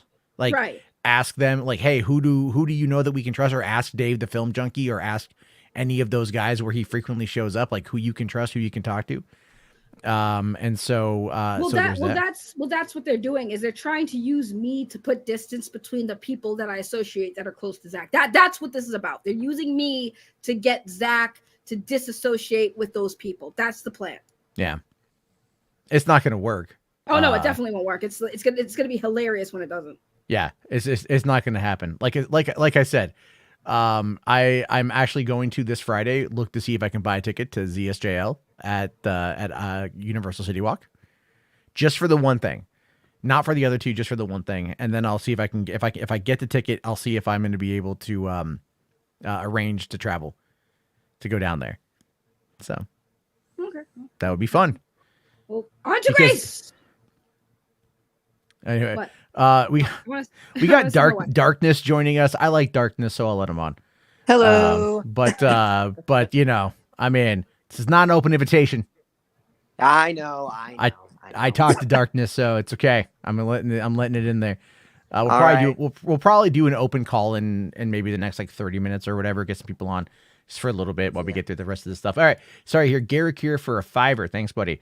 Do you think the box office of Shazam 2 proves Warner Brothers should have waited to reveal James Gunn DC slate since it makes this year's DC movies pointless? Well, no, I don't think they should have waited on that one. What they should have done is found a way to incorporate Shazam and Aquaman and The Flash and Blue Beetle into that slate, right? Even if they weren't going to end up like getting it there, they really need to find a way to make it all work together to prove that continuity and to show that they are committed to telling those stories with these characters that they've already invested all this money in, therefore showing the audience that they also are okay to invest into that. And the reason why they also did the James Gunn thing when they did was because of, I think it was like the earnings call, right? It was like the end of Q1 or something, and it was like the end of the quarter. So they wanted their shareholders to feel confident to continue investing. So there's that. And then also, this is for $5. Thank you. It says Dungeons and Dragons will flop just like every other film coming out now. They all will flop. Well, largely negative. Well, with that attitude, they will. With that attitude, Yeah, they're gonna. yeah, I know. With that attitude, it's like, but what about John Wick Chapter 4? Oh, John Wick That- Chapter 4 is gonna slap. That's gonna slap. Yeah, that's Oh, hardcore. that's gonna be a total win. Yeah, I haven't even seen John Wick Chapter 3 yet, so I have my homework for this weekend. Oh wow. Yeah, it just happened at a thing. Yes, no, we didn't talk about Victoria yet. We're gonna get to that though, but we got this Grace Randolph thing here real quick. You guys who come in here know I'm never on point. Okay, never on point ever. But it's not my fault. But it's not my fault. I was working my way to get there, Saggy, and then Saggy came in going like, fried chicken. That is what you said. Oh my God, can you not, man? You're gonna get us in trouble again. Again. Cancel culture's a bitch. I think at this point I just love to anger people. I think this is where it's at. It's just too funny to not do it. All right, let's go. Zack Snyder also started off with a Superman story. And now James Gunn is starting off with a Superman story. I mean, it's a little single white female, but What? I mean, it's interesting. It's really interesting. And on that note, Zack Snyder had a very, very heartbreaking story about his family that coincided with Justice League because he had a family tragedy. And I thought it was a little bit odd that James Gunn also put a family tragedy, the death of his father, and decided to associate it with his Superman movie. It was just a weird take, and it was a weird twist that he forgot his father's birthday. I don't think you wouldn't forget a relative's birthday, especially if they were as close as James Gunn said that he was. And then I don't know why he didn't mention this in January when they announced the Superman release date. He would have been like, I mean, when you're saying the date out loud, sometimes people might forget what day it is, when the actual day comes. I mean, who hasn't forgotten what day it is, right? But I mean, when you're saying the day out loud, you would be like, oh, wait a minute, I've said that day out loud my whole life because it's my dad's birthday. And then also, I don't know why he needed to say he forgot. I don't know why he couldn't have just said, oh, my brother and I think it's really great. And so it was so many layers and twists and, unnecessarily so. Wait. And then again, when you think about the personal aspect to, it seems like it's mirroring Zach's very personal and very real. I know that was very, this is real too. But it is like a little weird. She had to it's save very herself. similar. It's extremely similar. I mean, was she very close to trying to accuse James Gunn of faking his father's death? Yeah, she saved herself. That's why I said something. She saved it because here's the thing, right? I was very close with my mom, but I was very bad with days, with dates. So I forgot my mom's birthday a lot when I was younger. Obviously, as I got older, I started trying to make sure I didn't forget. Until I didn't forget. So now I'll never forget my mom's birthday because my mom is gone. So now I always remember her birthday. But when people say stuff like that, like, how do you forget your parents' birthday? Simple. You're young and you're more focused on playing and having friends than worrying about your old man or old lady's birthday. You know what I'm saying? Like, you're not, you're younger. So it does happen. So for people to downplay that, I will say this, I get what she's saying. Like, it's a little weird that James Gunn's trying to associate a tragedy to kind of get people, but it's like, who are we to say? Like, if it happened, he has every right to talk about it whenever he wants to talk about it. Who are you? Yeah, and it's not like it happened. That? It's not like it happened just the day on March 15th. You know what I mean? Right. Like, he came out and he confirmed that he was directing the movie, and then gave an anecdote about when they released the because in many ways they always set the release date before the movie even has a director. In many instances, we know this. So then they put out the release date. Keep in mind, he also got hired to take over the company, create the slate, work on his own, to finish up Guardians 3, get married. I mean, he's had a very busy 6 months. Very busy. Lots gone on in James Gunn's life. And yet she's going, well, how do you forget the day your dad's birthday? If you're just not thinking about it in that perspective, it can easily slip your mind. And I just find that to be so fucking, she even said single white female. What the fuck are you?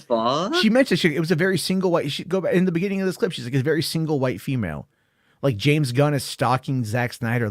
Yes, I will be the new you. I will write and I will direct and I will run everything. Kind of like as if what? Like Gunn is just trying to like one up DC and try to like purposely piss people off. Like That's not even the case. Yeah, it's so stupid to even like make that claim. But that's what they're trying to do. Obviously, she's just so stupid. That's just preschool shit at this point. It really is. Garrick here for 2. Thank you. Says more knowing voice, Grace or critical drinker. I'm gonna go critical drinker. Really? Yeah. Great. Okay, listen. I've grown I like accustomed. Grace's voice. She's got what I like about Grace is her inflections. Right, her voice like is very kind of grating at times, but she'll do these like really interesting inflections that are that I find to be amusing.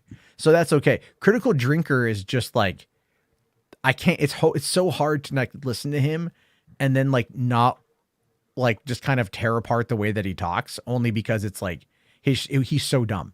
He's just so dumb. But again, like look, these guys, the higher they get into the whole franchise stuff, or the higher they get on YouTube, the more popular they get, the more people they have to appease, which means that the more their opinions have to become the same, the similar, and just completely on repeat all the time. And that's where they are. That's where they're at. And Grace is the exact same way as critical drinker on that front. So a lot of stuff there with Grace. Jesus Christ, Grace. I like Grace's voice because it's like unique to the point where if you heard her talk and you didn't see her face, you would know it was her. I like people who have unique voices. Sure. Like yeah. I mean, this comes to mind.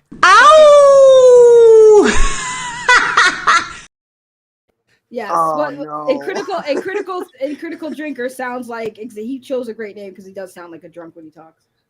So yeah, but That is true.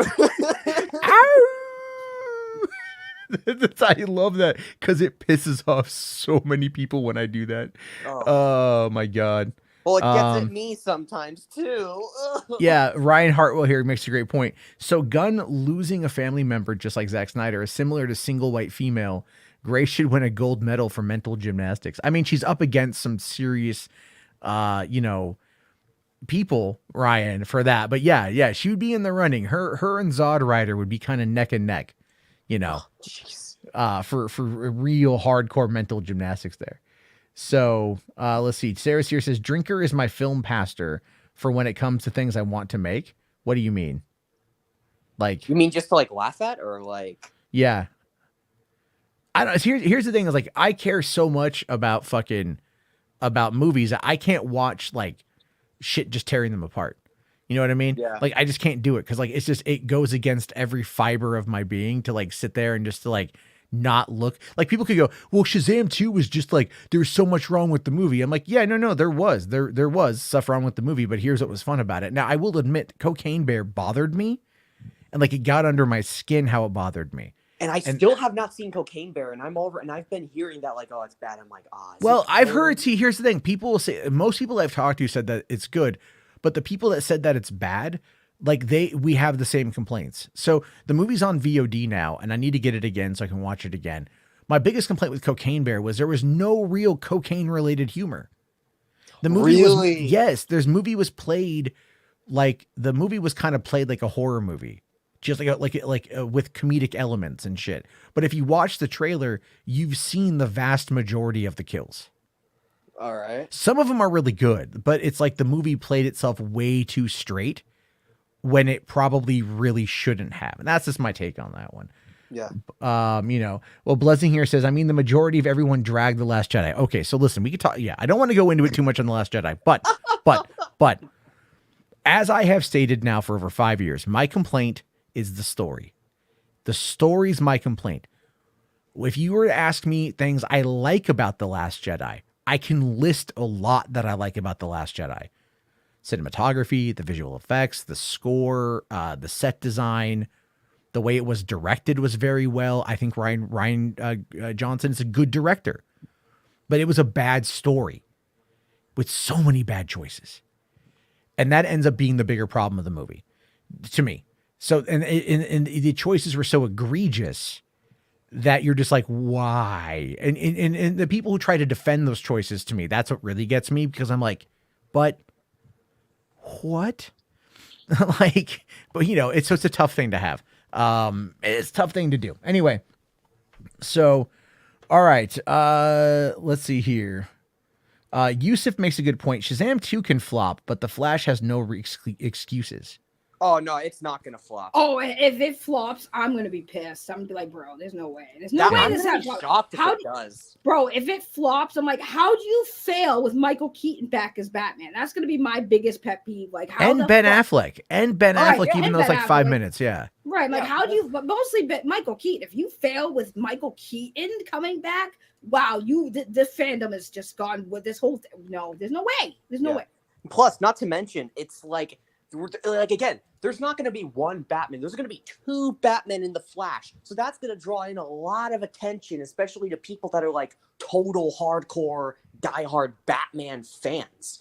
Because Batman is, let's face it, kind of a little more popular than Superman and is the bit of a moneymaker. So if it flops, that's going to be shocking. Yeah, I don't think I think again it's gonna have CinemaCon is gonna be big for The Flash. But it's really going to be the 2 weeks leading up to the movie coming out. That's going to be the big tell. Yeah. And either way, you know, I mean, I was a little bit I was put off by it because of what happened last year. You know, I was like, because not only that, like the merger and everything else, right? There's a lot of kind of going into that movie that's kind of just made it a bit meh for me. However, seeing that trailer and just hearing the Danny Elfman theme and like, I was watching the trailer when it came out. Like we were getting ready to walk out the door and it dropped and I was like, you know, stop the family. I'm like, we got to go watch this. And just, you see Keaton walk out and then, you know, Barry's like, it's, and he's like, yeah. And then I even myself, my 40-year-old ass went like, I'm Batman. Right. I said it first, like, I'm Batman. And he goes, I'm Batman. And I literally, like fists up in the air. He said the thing. He said the thing. And then you have the action scene of, you know, him beating all those guys up to the Danny Elfman theme, which was awesome. It was great. It was great. I'm like, that sold me on the movie. And then listen, to be fair, I like Ezra Miller's Flash. I like Ezra Miller's Barry Allen. What? I've never said I didn't like it. It's just him as a person. It's just him I've in not. real life. Well, hold on. I've heard a lot of people's complaints. They're like, it's not even about the fucking stuff Ezra did. It was that we hate Ezra the Flash. I've not heard many people say they liked Ezra as the Flash. That just threw me off. No, I do. I liked one of my favorite moments was back in Comic-Con in 2016 when they had the trailer, when Snyder released the first trailer for Justice League, right? One of my favorite moments of that was actually the part with Barry and Bruce, because I had read about the set visits to Justice League like not long before that. And it was when they were shooting that scene. And so that scene was described in these reports I read before I saw that trailer. And when I saw that trailer, in my mind, I saw that scene actualized of Ben throwing the Batarang and then Barry, just that whole like going into the Speed Force and then looking at it, looking back at Bruce, looking back at the Batarang and then going, oh my God, you know, and then just reaching out and catching it. And like, whatever it is, I'm in. Right? Like that, to me, that sold me on the movie. Right? That part sold me on the movie 100%. Because I'm like, dude, fucking hell yeah. Ben Affleck is Batman. Hell yeah. Ezra is going to be a good Flash. Like, I'm looking forward to this. You know, and I mean, and then watching the Snyder Cut, I really enjoyed Ezra's performance. I don't think Ezra's a bad actor. I think Ezra just has substance abuse problems. I think, well, here's the thing. I didn't mind Ezra as the Flash. I would say I felt more to me like a Wally West than a Barry Allen. My theory is that maybe Zach wanted a Wally West, but they said no, so he just turned it. He just made a Wally West, but named it Barry Allen. That's my theory. It's just like a random theory. But my biggest issue with Ezra's Flash isn't the acting; it was the running for me, man. I couldn't stop laughing. I was like, "What is this? Who runs like this?" I couldn't. I was very confused. I'm glad they fixed it in the Flash movie. Because I saw the screen. I hope to God that the Flash runs normal. Because I issue with Ezra Miller. I couldn't do it, man. I couldn't do it. My issue with Ezra Miller's Flash is like in this movie, it has nothing to do with him running because I think the running looks pretty good. It's the suit. I'm not a fan of the suit that he wears in this movie. It's just like definitely the helmet. It's like wait, Darkness, hold on. how can you sit there and say I didn't mind the running? Who runs like that? I didn't mind the running. I'm telling you. What kind of human being runs like that? Listen, I understand the story. Like Zach wanted Ezra to run in a more fluent, like electric current type of way, but like who runs like that? That run was. I saw that and I was like, am I seeing this correctly? I thought I was high. I was like, did I smoke some pot and didn't remember smoking pot? Did somebody lace my cigarette with some LSD? Like, what am I Wait, seeing? hold on. What's up? Oh shit. I don't know That's who it not is. real. It's That's not not him. real. It's Skiwalker Jedi is the account that's authenticated, but I don't Wait. know who it is. Careful, Matt. I'm just gonna pull it in the back until they say something. So That was you scared the shit out of me. if The it's moment I saw him come in, I'm it's like, probably what the not fuck? Zod, but it's somebody. It's they authenticated with the channel. So post in the private chat that you're there, and I'll let you back in. But until then, Wait, what's the authentication channel though? it says Skiwalker Jedi. I just don't know. Skiwalker? But it's not the Jedi. It's not the Jedi. I think it's. I Oh, think then it's it's like a fake. it's a burner account. You think it could be someone that's just obsessed with like making? I don't fake know. accounts? You think it's? I a don't bot? know. Is it a bot? It's not a bot, but I'm afraid of like a lot of porn. But real quick here, when you're talking about Ezra running, this is what I thought about. Did you ever see the skit on SNL? Mike No. Myers and Nicole Kidman from like back in like '92. I didn't see it. No, what the hell? It's he's basically a kid with ADD, and like his mom like ties him to a play center. And like Nicole Kidman's another kid, and she's like, "Do you want some chocolate?" He's like, "I can't because I get hyperactive." You know, and then like at the end he gets chocolate, and then he breaks the free, and it's just I can't find an image of the last shot. What the hell? Whatever. Okay, no. Hold on. Oh, What? whoa! Wait, what? Wait, hold on. Wait, Hold on. All right, I'm Whoa. curious now. What's up?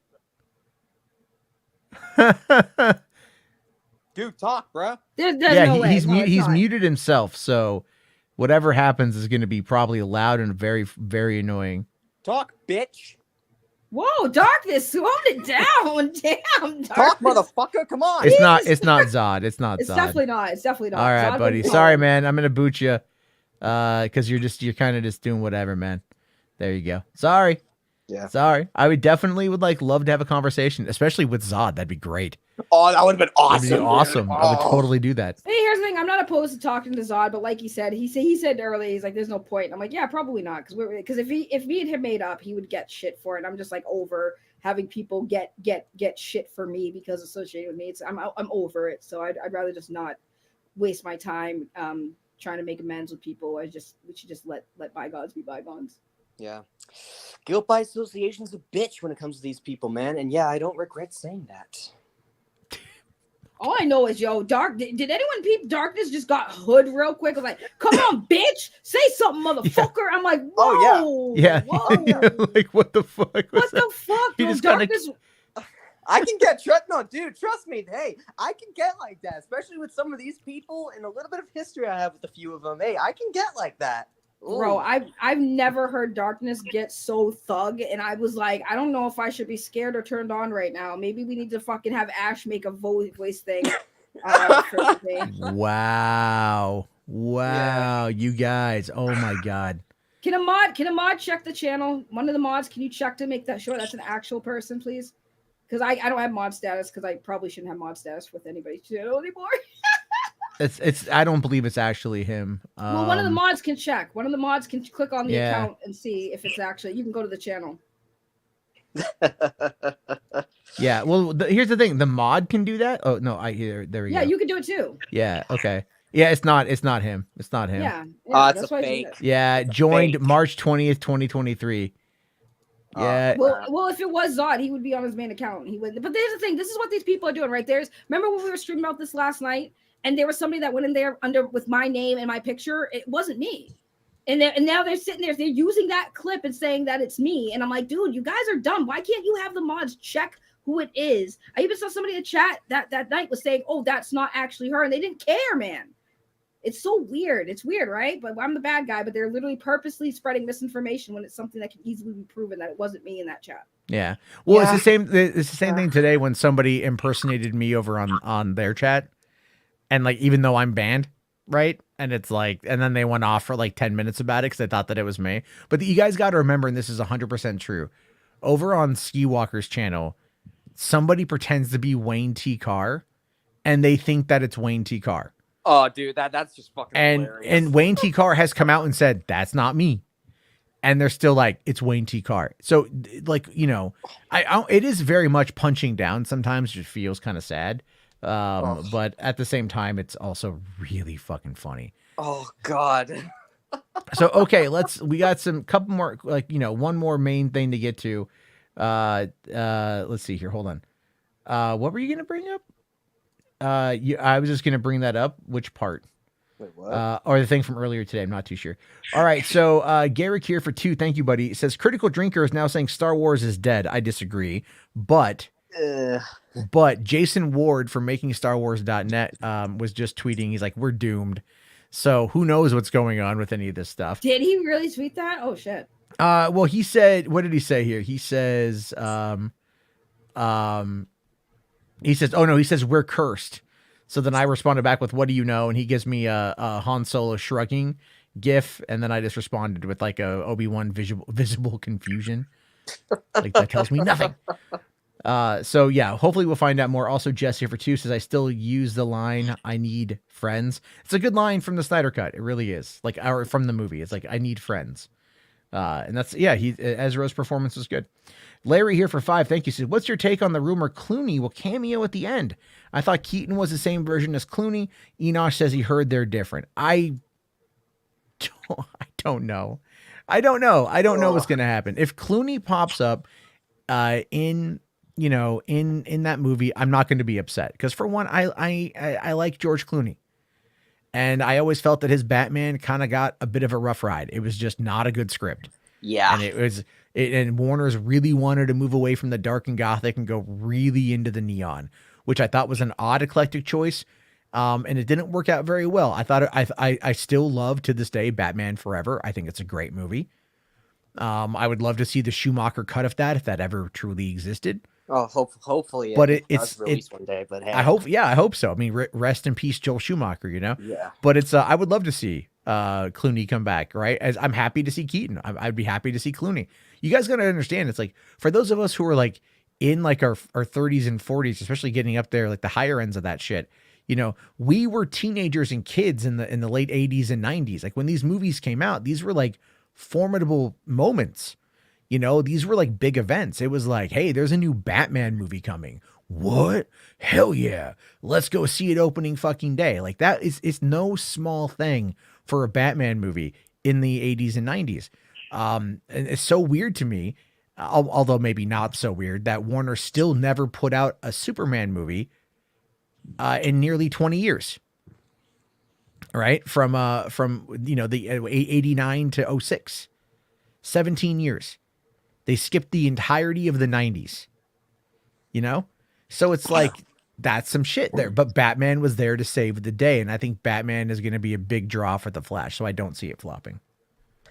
Yeah, exactly. And it's like the other thing too, it's like, and everyone already knows this, but it's like the Flash is what's going to really like kick off and show how the DCU gets created. And so that's something that a lot of people, including people that know about what's been going on with James Gunn and all that whole thing, how that's going to lead to the DCU and how that's all going to like really connect and who we could possibly see in like who we could possibly see from the Flash movie get moved to the DCU. Like, for example, we don't know what's going to happen with Sasha Calle's Supergirl, which if her Supergirl is good, I do think she will be in the DCU, but I think they're just going to change her appearance.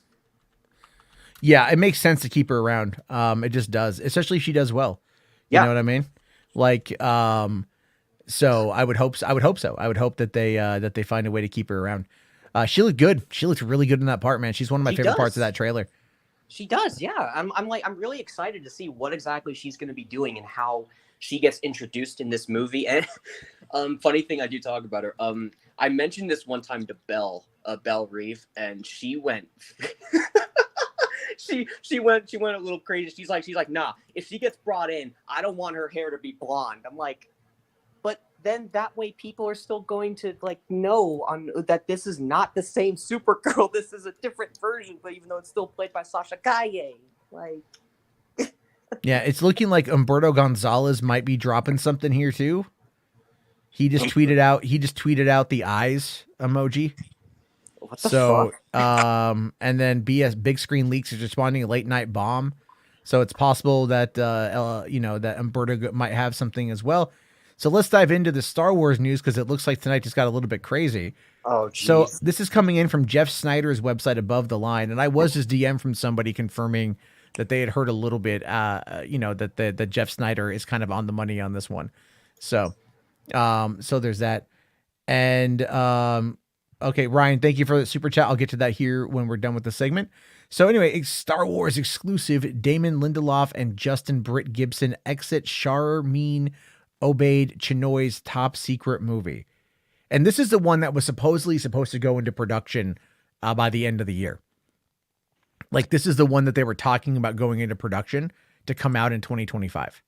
Oh, this is the one. This is the one, yeah. So there's been a disturbance in the force as screenwriters Damon Lindelof and Justin Britt Gibson have exited the Star Wars project that Charmin Obaid Chinoy remains slated to direct, Above the Line has learned. Lindelof and Britt Gibson turned in a draft of the script in mid-February and parted ways with the project just days later. Wow.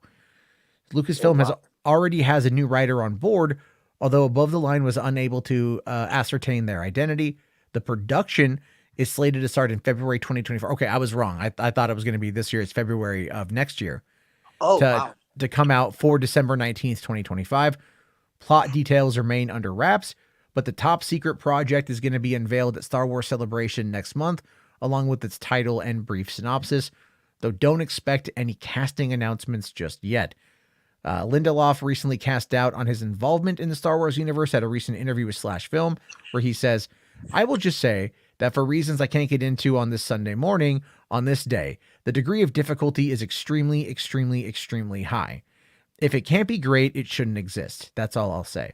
Because I have the same association with it that you do, which is it's the first movie I saw sitting in my dad's lap at 4 years old, May of 77. I think it's possible that sometimes when you hold something in such high reverence and esteem, you start to get in the kitchen and you just go, maybe I shouldn't be cooking. Maybe I should just be eating, and we'll leave it at that." And that's a very, and that's something to kind of, that's a weird thing to say, right? That is, and especially with I'm not trying to bring up DC or anything, but it's like kind of like with what's been just kind of going on over there, because it's like you got to just let them do what they got to do. And I think with Star Wars, it's like, even though Star Wars has been in this weird phase since The Rise of Skywalker, which to this day I'm still bleh when I think of that, but I think the issue though with some of this is that like people are thinking that like no, they really got to try and just go in. Come on, you guys got to go and go into theaters, make this movie come out. It's like, listen, Star Wars is thriving on Disney Plus. Would I want to see it in theaters again? Absolutely. But I mean, it's like, I think Lucasfilm, and this is something that I don't see people talking about. It's like Lucasfilm, I think, is a little, I don't want to say afraid, but I mean, it's like at this point after reading this article, it's like, I think they kind of are, not completely, but just a little bit, to where they don't want to release content in theaters, because it's like if they make, for example, a new trilogy, or if they just make a movie in general, which I would not be against, but I did hear that they are planning on making a new trilogy. And if they make a trilogy and the first part of this trilogy comes out and it's episode 10, and episode 10 is a flop, Star Wars is dead in theaters.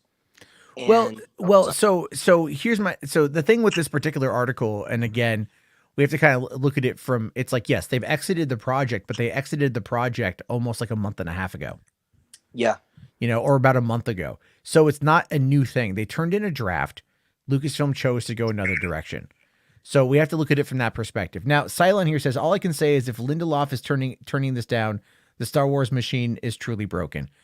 But at the same time, we have to look at Lindelof and his ability to get an ending right. Just because Lindelof did very, very, very well on the Watchmen TV show, a show that he was in control of, that he was the showrunner of, that he was the head writer on. He had his hand in everything. He was only being brought in here to write this story. But remember, Lindelof for the longest time was the one who was accused of ruining Lost. There was also, was it Star Trek Into Darkness? He was brought in to write the final act of that movie or something. There was World War Z, where he was brought in to rewrite the ending of that movie, which a lot of people at the time didn't care for. I actually really liked the ending of World War Z, but it was way different from the original ending, which was entirely like way more action packed. So Lindelof on endings has always been a running gag, right? Him and JJ go together pretty close. They're pretty closely tied, right? And we always joke about JJ not being able to stick the landing, but Lindelof has had many of those complaints as well. So we don't know. That's all I'm saying on this one, is that we don't know. This means Star Wars is dead. No, what it means is they're cautious. Yeah. Now, are they overly cautious? 150,000%. But what they need to do, and I've talked about this before, and I'll just reiterate it really quickly because we got 155 people here, which is insane. I normally don't have this many people here. All right. You know, like I don't. And so that's great. I'm very happy, very thankful for that. So here's the thing. The way I look at is basically like this. You have to look at what's popular on Star Wars right now, and you have to see where that timeline is. So go back till just last year. Okay. We had Andor and we had Boba Fett, which is in the same timeline as Mando. Yeah. So, oh wait, what about Kenobi? I said what was popular. Yeah, I know. I said what was popular. Kenobi bothered a shitload of people. It just really, really, really did. But the thing is, so if we remove that out of the equation, that was meant to be a one and done story. Yeah. But Andor is going to get another season, and Mando is in season 3 right now, and there's a new episode dropping tomorrow night and everything else. And, and people are kind of with it at the moment. But what we do know though, is that we have Andor, which takes place 5 years before the events of A New Hope, leading into A New Hope. Okay. Or into Rogue One, which led into A New Hope. All right. We know that time frame when the Empire was at max power.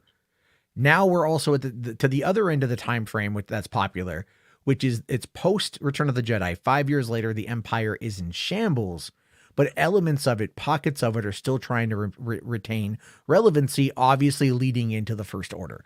So without going too far into the area between the OT and the sequel trilogy, we have this really interesting, roughly about a decade to play around in. All right. You got a little over a decade, maybe 15 years max to play around in.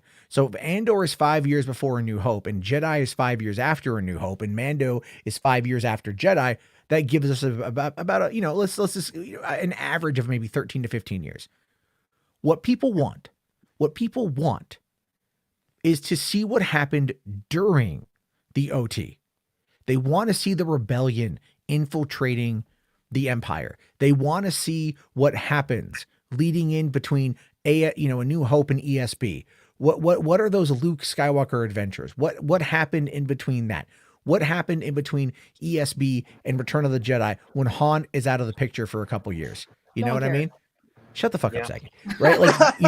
I'm just saying these are your moments that people give a fuck about. This is what people care about. And then you can even go past the fall of the Empire and go into the Mando side of things, where people also care about that because we know what's happened, and now we're getting to see the remnants of it and the fallout, because there's always a ripple effect, right? You have the New Republic that is trying to take control of the Outer Rim. It's been 5 years and there's still a power vacuum because it takes time to police all that stuff. They're trying to figure out what the Empire is up to because they think something is happening. Clearly that's leading to Thrawn. This is what they have. This is the area they need to play in. Anything in the sequel trilogy, that's fucking stupid. It's stupid at this point. It's not to say that people don't want it. It's to say that at this point, people are, I think, more are cautious with it, and they don't, and they want you got to give them member berries. I'm sorry. A New Hope. Yeah. That movie was member berries to the max, but it still made $2.2 billion. Yeah. You know, that's what I'm talking about here. Do you remember? The 25th night of September, or the 21st night of September, when da na na na na na na, and then Banana. anyway, so you know, now see my channel. You're totally wrong, right? You're totally wrong. We want to see what happens in the very interesting New Republic that they have fleshed out incredibly. No. The newer, again, you're talking about like you have to like all the Empire didn't just take over. All right. Like if you watch the prequel trilogy, the Empire didn't just take over. They had destabilized everything by having the droid army working against the Republic. The Emperor was able to maneuver everything to where he was able to get himself an absolute power. And then he just flipped the switch and he won, caught everybody by surprise. But it still took time. It took years for that specific thing to go, you know, the Clone Wars. I mean, God damn it. It's like, I don't know. I'm getting it's a thing. It's a thing. But I'm telling you, if you want to have the best fucking Star Wars, okay, the best fucking Star Wars, it's between ESB and Return of the Jedi. How does Luke become a general? How does Lando become a general? What do they do in the meantime while they're trying to find Han? What do they do in the meantime when they're trying to still subvert the Empire, now knowing that Darth Vader is Luke's dad? Which means that clearly Vader is going to be looking for his son. What do you do? How do you tell those stories? And it doesn't need to be the core trilogy because they're not going to recast. And they shouldn't do the deep fakes. That's no. You know, like By the way, it's pronounced Star Wars. Star Wars. Thank you. Say Star correctly. Wars. You know, but that's all I'm saying. Like, I just feel like if it was me, that's where I would be at with it. Cause I'm like, this is what's popular. Like, it's like I always said, you know, 4 years ago now, it's like, no, when I went to Galaxy's Edge in the summer of 2019, I looked at my brother and I'm like, this is cool. It's really cool. God damn that Millennium Falcon. Fuck me. That got me, dude. That got me. Right. That did. I fucking heart just chub. Right. You could cut glass with the, anyway. I didn't need to know that. Yeah. It's a stabby good time. Anyway, but I'm like, why are you having this theme park, this $1 billion theme park centered around the end of a story? You know, because where do you take this? How do you expand on this? And it's like, that was a Bob Iger oversight, I think, which is why there was, you know, commentary from the very first episode of the season of Mando, people looking at Navarro and they're like, is it just, like, I saw someone go, is it just me or does Navarro look kind of like Galaxy's Edge a little bit? Like, doesn't it feel like it was shot at Disneyland? Then I went back and I looked at some of that stuff again. I'm like, yeah, it kind of does. A little bit, wee bit, a little bit. Well, you never know. Anyway. So let's see. McLeod says they've already delved into that period between ESB and Return of the Jedi through the Marvel and their canon. Well, that's fine. Then adapt those stories. You know? Yeah, adaptations I think would be pretty cool and interesting, but it's like, again, they're like with what you just said earlier on, is that Lucasfilm and Star Wars in themselves are just very cautious and very they don't want to like get into it immediately. They want to like take slow steps, and that's what they've been doing since the Rise of Skywalker came out, because we all know what a nightmare that was. Well, yeah. Well, here's the thing. Talking about the concept of reading whatever the books in the canon and shit, dude, the vast majority of people don't read the books in the canon and shit. All right. Oh, that is true.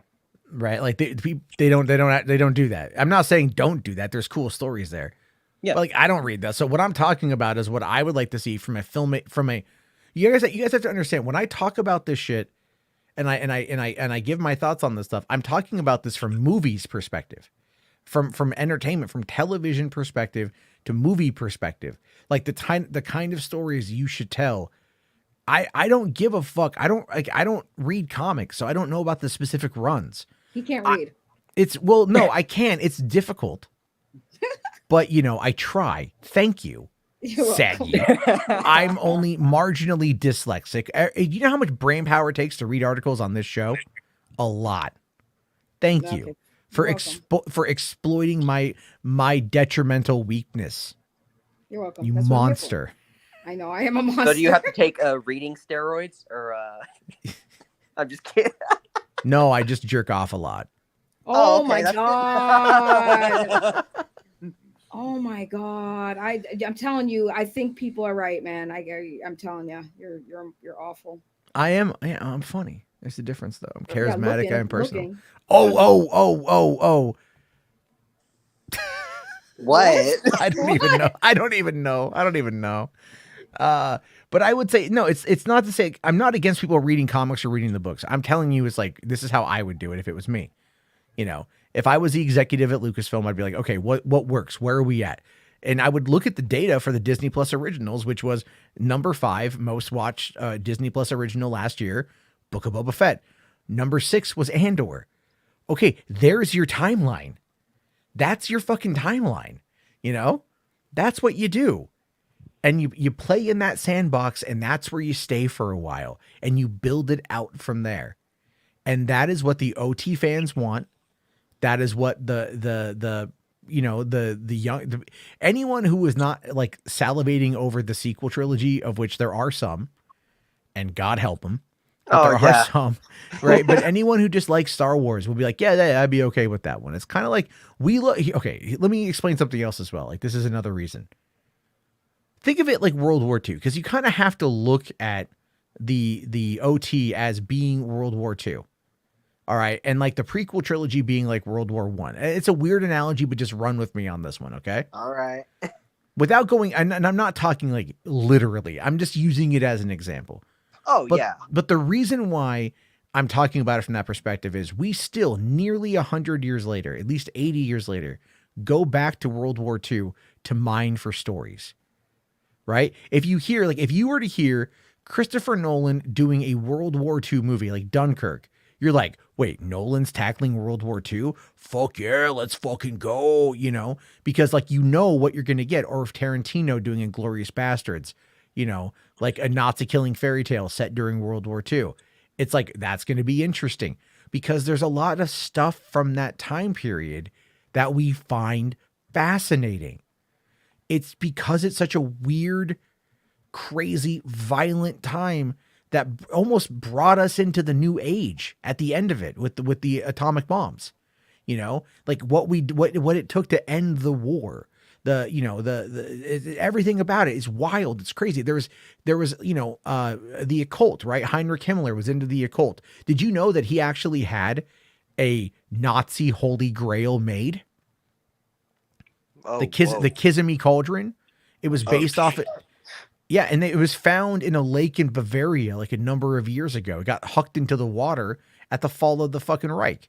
But like it was right next to where Heinrich Himmler was doing all the stuff with the death heads and shit. Right? With like his guys, those peoples and shit.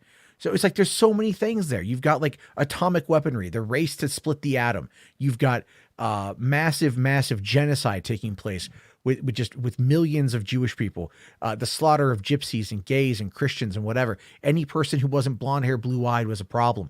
You know, all of that shit. So, I mean, you got the whole world trying to rapidly expand, build weaponry, sabotage each other, do all these things. It's a time where you can tell these stories that are rife with intrigue. Now we know the ending, we know the ultimate outcome, but it doesn't matter. It doesn't matter. Those stories are there and people are fascinated by them. So take that same approach and apply it to Star Wars. Set it there. That's what I'm talking about. That's all I'm trying to say. Yeah. I already got bored with this conversation. That's fine. I'm glad you're drier than the Sahara right now. That's what happens when I come here. There's no excitement or moisture. That's perfectly fine. But you stay. So either you're a glutton for punishment, or you just this is your kink. I don't quite know yet. I don't know. It's unknown with Saggy. I'm learning something new about myself every day. Clearly. Yeah. Well, I mean, Saggy definitely does like to talk about drama and stuff like that. I know that'll definitely get her. Oh, what did you guys just talk about?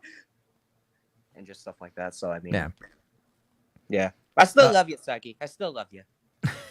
What? Y'all act. I'm playing the game right now while you're talking about Star Wars. I'm just trying to All vibe. right. Hold on. Okay, $5 to clear my name from my channel. Thank you. I don't need 150 people thinking I hate the OT. Smash that like button, and maybe I'll join the head squad, and maybe join the head squad. The head. What? He's meaning Hwad squad, which is what we call, which is what the members call themselves and whatnot. Yeah. But join the head squad. I mean, I can't tell if that's an offer, and I'm flattered. And if I was single and really lonely. I mean, you could say head squad. You could say. What? It's just, I mean, like everyone needs love. Wow. The mouth can do amazing things. Wow. What did we get What into, the bro? hell? Jeez Louise. What did we get into? I love saying this random shit. You know. I wish you wouldn't. Yet you're still here. I know. All right, let's see. Go all the way back to the first human settlers on Coruscant. That'd be cool too. Oh, that would be interesting. So, you know, well, okay. McLeod makes an interesting point here. Stories set in the OT have been so fleshed to the point of becoming a dry well. I disagree, but okay. Bad Batch and Andor have been depicting the time, even the prequels and OT we haven't seen, but soon we'll run out of stories. You'll never run out of stories. If they're interesting, you'll never run out of stories, right? If you read comic books and you're like, man, I really enjoy all the times that Iron Man and like, you know, fucking one of his villains have fought, right? Or how many times Captain America fought the Red Skull, right? You know, or how many times, like, you know, Professor Xavier battled Magneto, right? There's all you people still tell, if the story is good, people are going to come back for it. That's the whole point. But So I they're do gonna think, come? well, I hope so. They're gonna come, guys. They're gonna come for it. Just imagine how it would feel if we, oh my God, I think I figured it out. What if, okay, you know what, they have cinema, they have like those XD, 4XD theaters, right? Mhm. Yeah. So like the seats rock and everything else. What if they put some, shut up. What if they put some kind of vibration and like light, That's why light, electrical shock function in the seats. And so when you watch the movies, it starts to vibrate, and it really is good at like, either for dudes, it can deep penetrate to the prostate, get them going. Women, it can hit the clitoris or inside the G spot, right? You know, you get in there, you find a way, you scientifically create this shock program, so that, or this vibration program. So when you go and you see a movie, like just imagine. You're watching Matrix for the first time, right? And the whole movie's great, but you get to the lobby scene. You get to the lobby scene in the Matrix, and all of a sudden it's like they pull the guns through the metal detector, and like the guard is all like, "Hey, stop!" And they look at each other, and like they pull out the guns, and you hear spy break, and it's like, "Bow, bow," you know, like "bow, bow," right? Which I think that's Prodigy, but whatever. Either way, you hear it, and then you watch this entire action sequence where like squibs are going off and dudes are getting shot, and shit's getting blown up, and it's all slow-mo, and it's awesome. And the whole time you're dialed in. You're dialed in. And then the system, it realizes what you're doing, and then it just starts pulsating your genitals. So by the time it's over, you have come. Oh my God. Just imagine. It's an adults only sort of thing, guys. No children I tuned allowed. out on this whole No, you conversation. didn't. You were thinking, you were jotting it down. You No, were writing it out, and you're like, I'm going to take this to my local theater and demand Cum D, because that's going to be the name of the fucking thing. It's Cum D. No. Only in Cinemark. Jesus. I'm in a theater near you. Come in a theater near you. Is what he's saying. Hey, if there were owners of theaters that were perverted, they would probably accept it. Be like, hey, that's a good idea.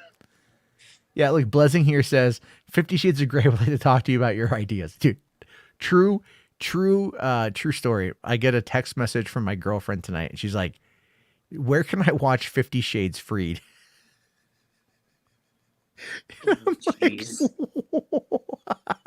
Because she, like, all right, I trolled her into reading the 50 Shades franchise, the first book, back in 2012. I knew she was gonna hate it, right? Like, so I trolled her into listening to the audiobook, and because she hates Twilight. And so she listens to it, and she comes home, and we go over into the store, and I'm like, oh yeah, so how did you like that 50 Shades book I got you, huh? How did you get a kick out of that? And she's like, I don't like it. I just don't like it. I think that, like, Anastasia is just a bad character. And I'm like, oh, she just really kind of like a doormat, really kind of sheepish, not much character there, really just kind of easily dominated. Yeah. And that Christian Grey, like, he's kind of psychopathic, right? A little bit, he's a watcher. He just likes to stalk her, and he just makes it really creepy. And she's like, yeah. Like, how do you know that? And I'm like, because it's literally Twilight. Yeah, I mean, it's Twilight. I mean, that's the other thing too. It's just like a lot of people didn't really like Twilight that much. Like, well, no, but the thing is, though, that for 50 Shades, I mean, like, it really is. Like, Snow Queen and the Ice Dragon was the book that E.L. James wrote. Then I tell her the story of this, and we kind of laugh about it. And I think to myself, like, haha, I never have to hear about this ever again. You hear about it once, then 5 days later, I'm at Comic-Con. And they talk about it? No. I get a call. I'm like on the floor of Comic-Con. I get a call. It's my girlfriend, and she's sobbing. And the year before, when I was at Comic-Con, she had called me crying, and I was like, oh no, because her bike had been stolen a year earlier. So I'm thinking to myself, oh no, what happened? Was a car stolen? Is everything okay? Do I need to leave and come home right away? And she's just sobbing on the phone, and I'm like, what's wrong? What's wrong? And she's like, I just finished book 2 of the 50 Shades franchise. It's so good. Oh my God. I'm just sitting there going like, oh no. So then the next week, my cousin was getting married in San Diego, and we were going to drive down for it.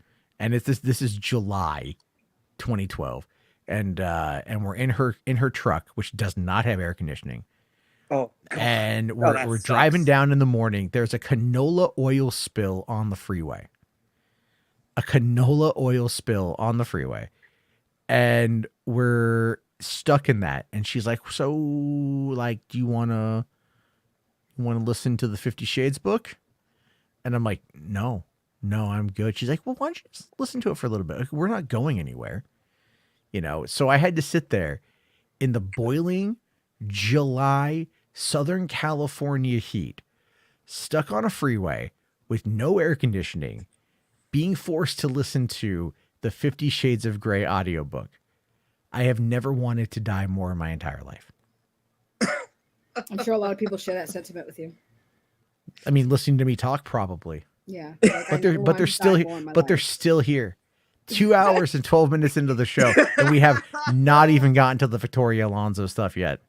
Yeah. So this is why you never know what's going to happen. It was hot in that truck, Jarbo. It was hot in that truck. So hot. I know. It's so bad.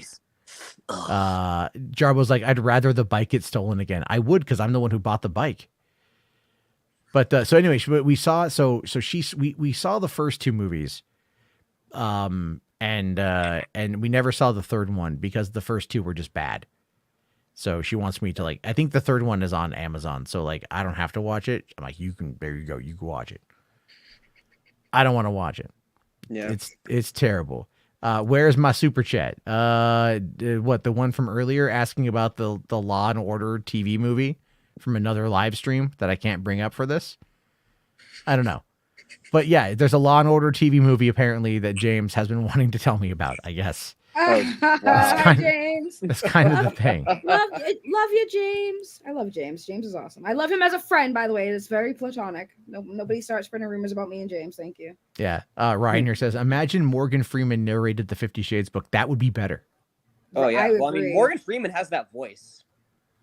Yeah, that would. Oh, I wish I could do a Morgan Freeman's voice, like, Anastasia's vagina was. Oh, come on. No, stop. She quivered to the touch the first time Christian inserted a digit. This. Oh my God, stop. Whoa. Stop. He grazed the inside of her labia. I feel like this is literally from the book. Her toes curled and her eyes rolled to the back of her head. Stop. She felt the juices flowing in ways she's never felt before. Matt, enough. Stop, please, no, I don't ever. Oh my God, you are so like I can't. It's so cringe. I can't with you, bro. Oh my Like god. I feel like your sexy talk is like I feel like you talking sexy will dry up any vagina. That was so awful. Don't ever do that again. I can't, please. What is wrong with you? Why would you subject your audience to this? What is wrong with you? Holy crap. That was so sus. Oh my God. I can't believe this is what I do at my fucking night at 2:00 in the morning is listen to fucking Jarbo do like fucking some Oh my god. oh my god. Like, oh my, way to make everybody involved uncomfortable. Like, holy shit, I was begging you. And he kept going. Oh no, man. Fucking God. This is a thing of nightmares. This is a thing of nightmares. Holy shit, Matt. Please don't ever do that again. Oh my god. Oh. He's laughing like he just traumatized like half of his chat. Like he just traumatized so many people. And he's laughing about like this trauma. I'm going to go to sleep tonight and his voice is going to be enriched in my brain and I'm going to cry myself to sleep tonight. Holy shit, please. Well, you know what will dry you out real quick, right? Matt, stop. Please don't even do that again. Oh my God, that was gross. What is wrong with you, sir?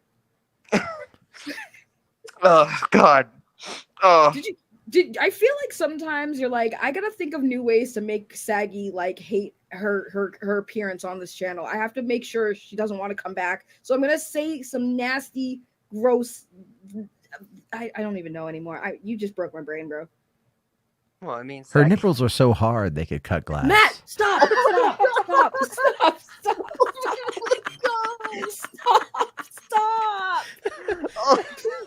I'm begging you. Please stop. Please. Why are you like this? Like, who hurt you in your life, man? Who hurt you? Holy crap. Well, I mean, hey, you know for a fact that certain people were watching the stream, they'd probably use what Matt's saying against him as some sort of way as a I don't blame them. I will be 100% on their side with that. Holy shit. Yeah, but what if it's like just part of the same crew that just hates Matt? I will support them. I will say you guys were right. I should have known better. That was so, please cringe. Fucking what gross. If it's the cult though, Saggy? What if it's the cult? It can't get much better worse than what I just listened to. I swear to God, that was just awful. Oh, it can. Oh please God. Please. So Victoria, whatever her name is. Saggy. It can Victoria get Alonso. so much worse. So guys, about Victoria Alonso, I don't know what's going on with that. So Victoria Alonso is a person. They did a thing. There's some news about that. Something about Zachary saying something or Victoria's out of Marvel. I don't. Oh my God! We're gonna get to that. I don't even know what's going on. We're gonna get to that here. That bitch Victoria. I'm just kidding. Jesus Christ. Let's see. Nicotina says you're an auntie. Anyway, all right. So fourth 1,000 here for 5. Thank you. Says worse than 50 Shades. Has anyone seen a collection of Bigfoot erotica on Amazon? Women be crazy. That's awesome. Wow. Bigfoot erotica. Wow. Now you just hit on 2 things I like. Oh wow. Hairy Bigfoot. You know, the older I get, I'm just saying, it's weird. It's like the older I get, the more I appreciate a solidly, landscaped yard, if you know what I'm saying. I get what you're saying, man. Yeah. Yeah, it doesn't need to be completely clean. I'm just saying it's like, you know what, just trim around the edges, you're good to go. My God, dude. Oh my Lord, have mercy. Oh. Hollywood After Dark, where Matt talks about shaved vagina. Matt can be relentless. No, not shaved, not shaved. I said landscaped. I hate you. I absolutely hate you. He's like the landing patch. Well, I Oh my mean, you got the God. landing strip, the Bermuda Triangle. There's the. Why'd you know these names for these? Do you not stuffs? know these names? No, Like what the? I always thought there was just one thing, like the landing strip and the bald beaver. I don't fucking know these other the landing terminologies. strip in the. It's an art form set. You need to look this up. Like you need to educate yourself on like the artwork of pubis on women. You know. I hate everything saying. about what's happening tonight. This is This is one of those streams, y'all. This is one of those streams where I'm like reevaluating my life choices. There you go, Vin Frost. So you ready to disown Jarbo now? It's getting. I don't know. It's getting there, man. I mean, all the other stuff that he's done, I think this might take the cake. This is come on. All I did is just lightly imitate the 50 Shades of Grey audiobook. Wait, right. but that's just. I know, but it's like, oh my god, why did we have to go there? It's so gross. That book is awful. That book is badly written. It's very. I don't know why it's terrible. It's terrible. I mean, it's very bad. that book is poorly written. Yeah, I don't know. yeah. So. Ryan here says for 5. Thank you, Ryan. Says I saw Green Slime 1968 at my local theater the other day. I think it's a great cheesy film to dive into on Podio commentary. Nice. Yeah, I'll have to look into that. There will be some changes coming to Podio. Predominantly, everything's moving back over to this channel, and I'm probably going to turn it into more of a live stream type thing in order to kind of give into the podcast feel that I'm going for. Because I just have more. Well, no. I just have more fun. It's like I feel like I'm more loose and more natural in this setting. Hold on. I said loose. I didn't say like, whatever. Okay. There's no snail trail. We're fine. So Matt, you say you're going to bring back Podio commentary to this channel. Could we expect a lot of reviews when it comes to stuff that's coming out in the near future? Man, I would love to do that. It's very difficult to find the time to go. That is just the truth of it, right? Yeah. Like it's just like it is difficult to find the time because I just work nights and everything else as well. That's why I don't want to do streams on Thursday so I can sneak off and go see movies. But even that, I'm just kind of like, I think this is like my 8th or 9th day in a row streaming. I'm like, wow. I need a break. That's why John Wick this week's going to be that. But yeah, no, I'd love to do more review stuff. I got emails today for like an Apple TV Plus sends me like screeners all the time, but it's for like their shows. Like, I just don't want to do a show. Shows are harder to do because it's like, it takes for a new show. It takes a long time for people to get into it unless it's like a big show. No. Yeah. So there's that. Plus, you don't want to do like multiple like reviews of like every new episode that comes out. Episode 1, then I'm gonna do one for episode 2, then one for episode 3. Like, do you mean kind of like that though, or like? Yeah. It's like, I mean, like reviewing individual episodes is difficult, especially on Netflix, for example. Like when you've got, they drop everything at once, and if you don't get access to it early, like certain channels will get access to it early. They put out the content, and it's like, they have the time to do it and they'll be able to build off of that. Otherwise it's just like, well, I mean, it turns into one of those things where like, do I just talk about it? And that's more or less where I'm at. It's just having my thoughts out there and not even really worrying too much about like having a lot of visual stuff with that because I don't think it really matters all the way through. Let's see. Brandon here says, I love the Podio commentary of Puss in Boots Last Wish. Wait, I mean, I reviewed the movie. I don't think I did a full episode on Potty on that. Did I?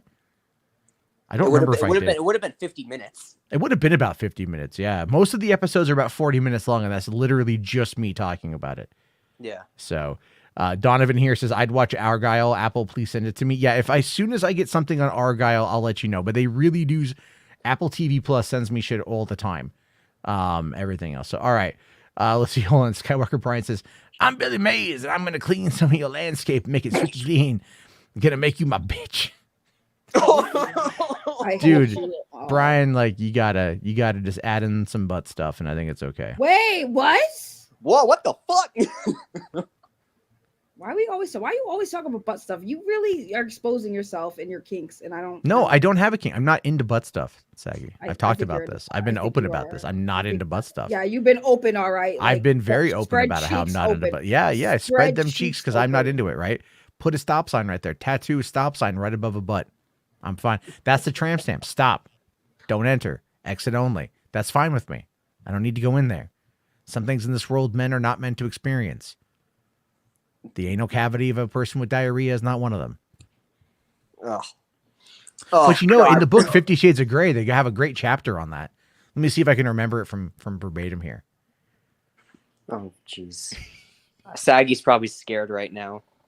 I hate Yeah. everything about this stream tonight. Well, I mean, Blesinger says, I mean, Matt Jarbo talked about trans pounds at trans porn, you mean, and the Pornhub main page. I mean, it's on there. Go look. It's on there. Go look.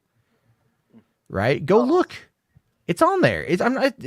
I'm telling you, it's like they know that, like, look, I think one of the reasons why so many conservative men are trying to find a way to get rid of trans women is because they find them attractive, and that confuses them. So like, wait a minute, you look like a woman, but you have a dick. Like, you're 90% of the way there. You're 90% of the way there.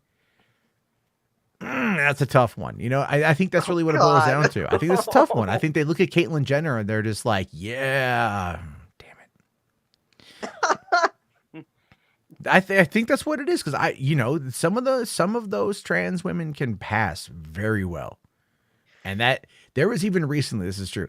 There's a conservative commentator named Blair White who's trans, and she was posting some thirst trap images on social media of her in a bikini holding a gun, and she was criticized by conservative women for basically thirst trapping young straight men.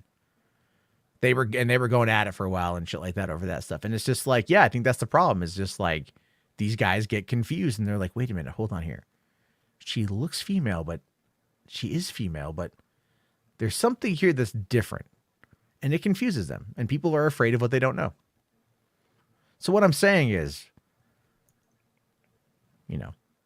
they're the ones watching that kind of content. That's what I'm trying to say. Trans women can get it. That's all I'm gonna say. Some have a dick, not all. Yes, some have a dick. Oh, yeah. But I'm saying, if you watch the trans porn on the front page of Pornhub, they've all got dicks. And I believe Randall Graves said it best in the 1994 classic Clerks. Chicks with dicks, the best of both worlds. I second that. Fuck. Have you never seen Clerks? That's in the movie. But I also agree with that sentiment. He was talking about hermaphroditic porn. That's a word you don't hear much about anymore. Hermaphrodite. Yeah, that's a word you don't hear anymore. Because You don't hear about it. People are sensitive about it. It's like, no, hey. But the thing with hermaphrodites, though, is awesome. They're never alone on a Saturday night. Oh, they're always gonna have a partner. They're always gonna have a partner with them going the whole boo. Well, that's also, I think hermaphrodites are really rare, aren't they? They are pretty rare. Yeah. Yeah, they are rare. Yeah. Ryan, I think it's called Futanari. Futanari, oh jeez. That's true. That it is called Futanari. Oh my god. He's not lying. He's not lying. Oh no, Yeah. it's true, but it's just like we bringing up an anime term. That's great. All right, fine. Let's talk about, because it's getting to be a little late here. So let's talk about yeah, you were supposed to do a call-in stream or something. That's you know what? We got distracted. That's fine. Yeah, we'll do a call-in stream later. Because it's getting a little bit late. Hunter Schafer is the best trans ever. I'm unfamiliar with who that is, but I'm glad you like them. I don't know. Google Hunter Schafer. Tell me what comes up. I saw that, though. It's like, whoa, chill, bro. Yeah. Donovan here says, I think Victoria leaving will be for the best. I think so too. So let's find out more now. 2 hours and 28 minutes into the show. Marvel Studios veteran producer Victoria Alonso exits. This was shocking, by the way, because this is what I thought was like the big what the fuck. I thought she was going to take over for Feige. I thought she was going to like lead the pack and take over, but apparently she's pretty terrible. So according to this, Marvel Studios executive Victoria Alonso has exited the studio. She joined Marvel Studios in 2006 as an executive vice president of visual effects and post-production, serving as a co-producer on early Marvel Cinematic Universe films like Iron Man, Iron Man 2, Thor, and Captain America. Since then, she has worked as an executive producer on every Marvel Studios film and TV show since 2012's The Avengers. In 2015, she was also promoted to executive VP of production, and in 2021, she was upped to president of physical post-production, VFX, and animation at Marvel Studios. And a lot of that's had a lot of problems, to be fair. Yep. In her role, she oversaw all of Marvel's post-production, including the visual effects work which has come under repeated and vociferous criticism by visual effects professionals. Most recently, the special effects in last month's Ant-Man and the Wasp: Quantumania came under fire, and reviewers for the film were notably more negative than previous Marvel films.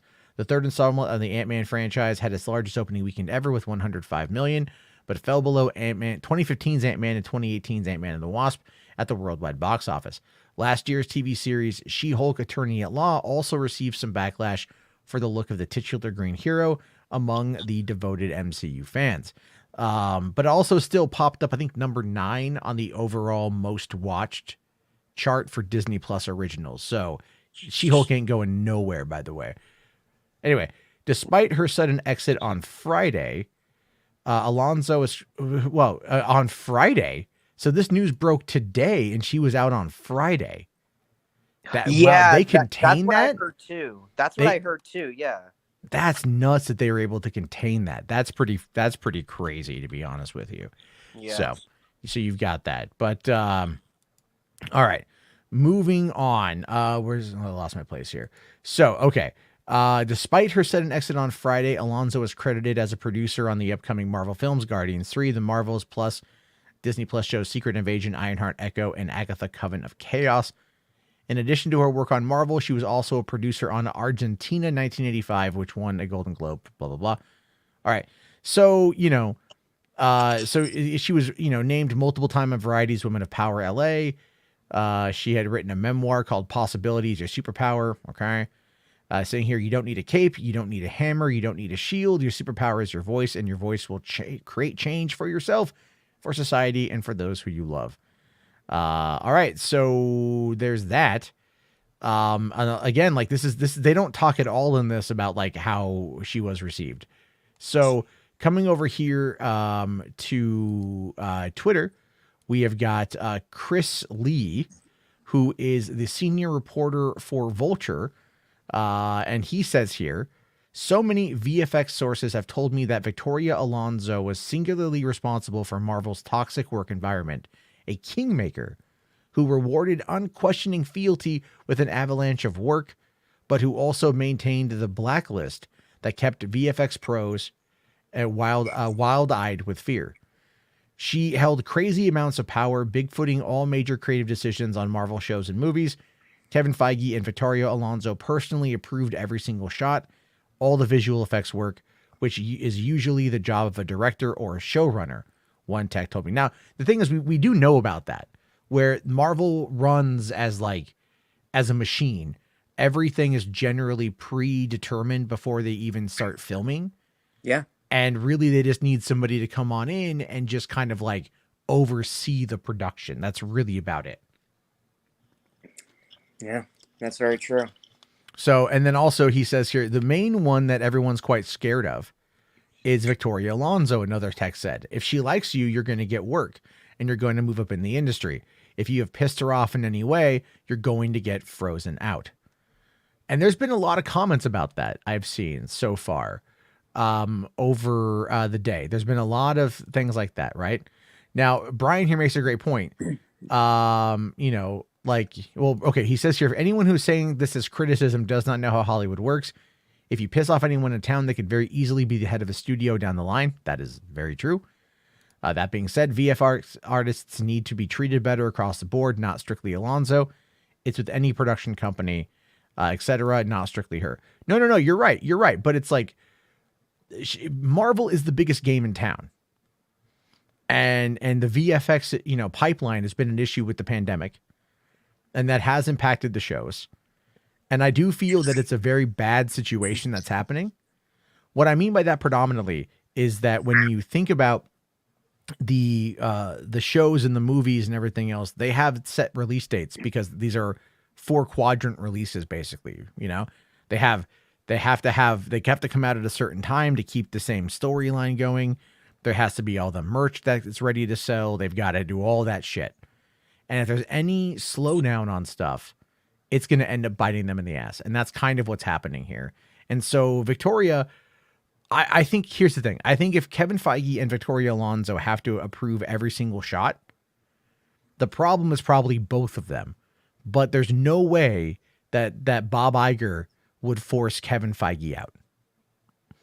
Oh yeah, mean- because Kevin and Bob are like really like close. They like both are like real good friends. Like, yeah.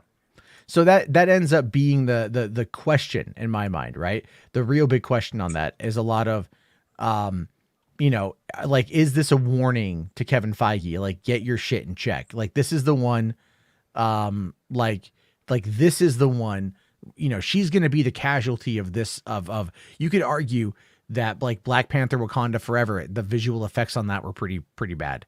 Literally go back and watch the ending of that movie again, the final battle on top of that Wakandan like submarine, and it just looks like shit. I heard a lot of people talking about that. Oh yeah, like the everything with Okoye and stuff, like her when she got that other thing. Well, I mean, the thing with me though, it's like with me, it's hard to kind of discover like, oh, is there issues with the CGI? Because usually when I see it, I really don't notice anything, and that's something I notice about myself a lot. It's like when it comes to CGI, I'm just there for like, okay, cool action scenes, but it's like it's also for the story. That's what I criticize. That's what I really give out my thoughts on, and that I really discover and that I find more about when I'm watching.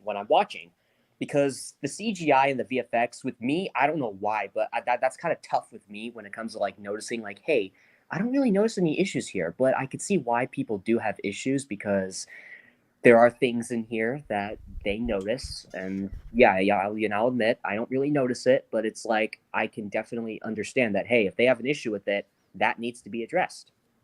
Well, yeah. And I think too, it's kind of like,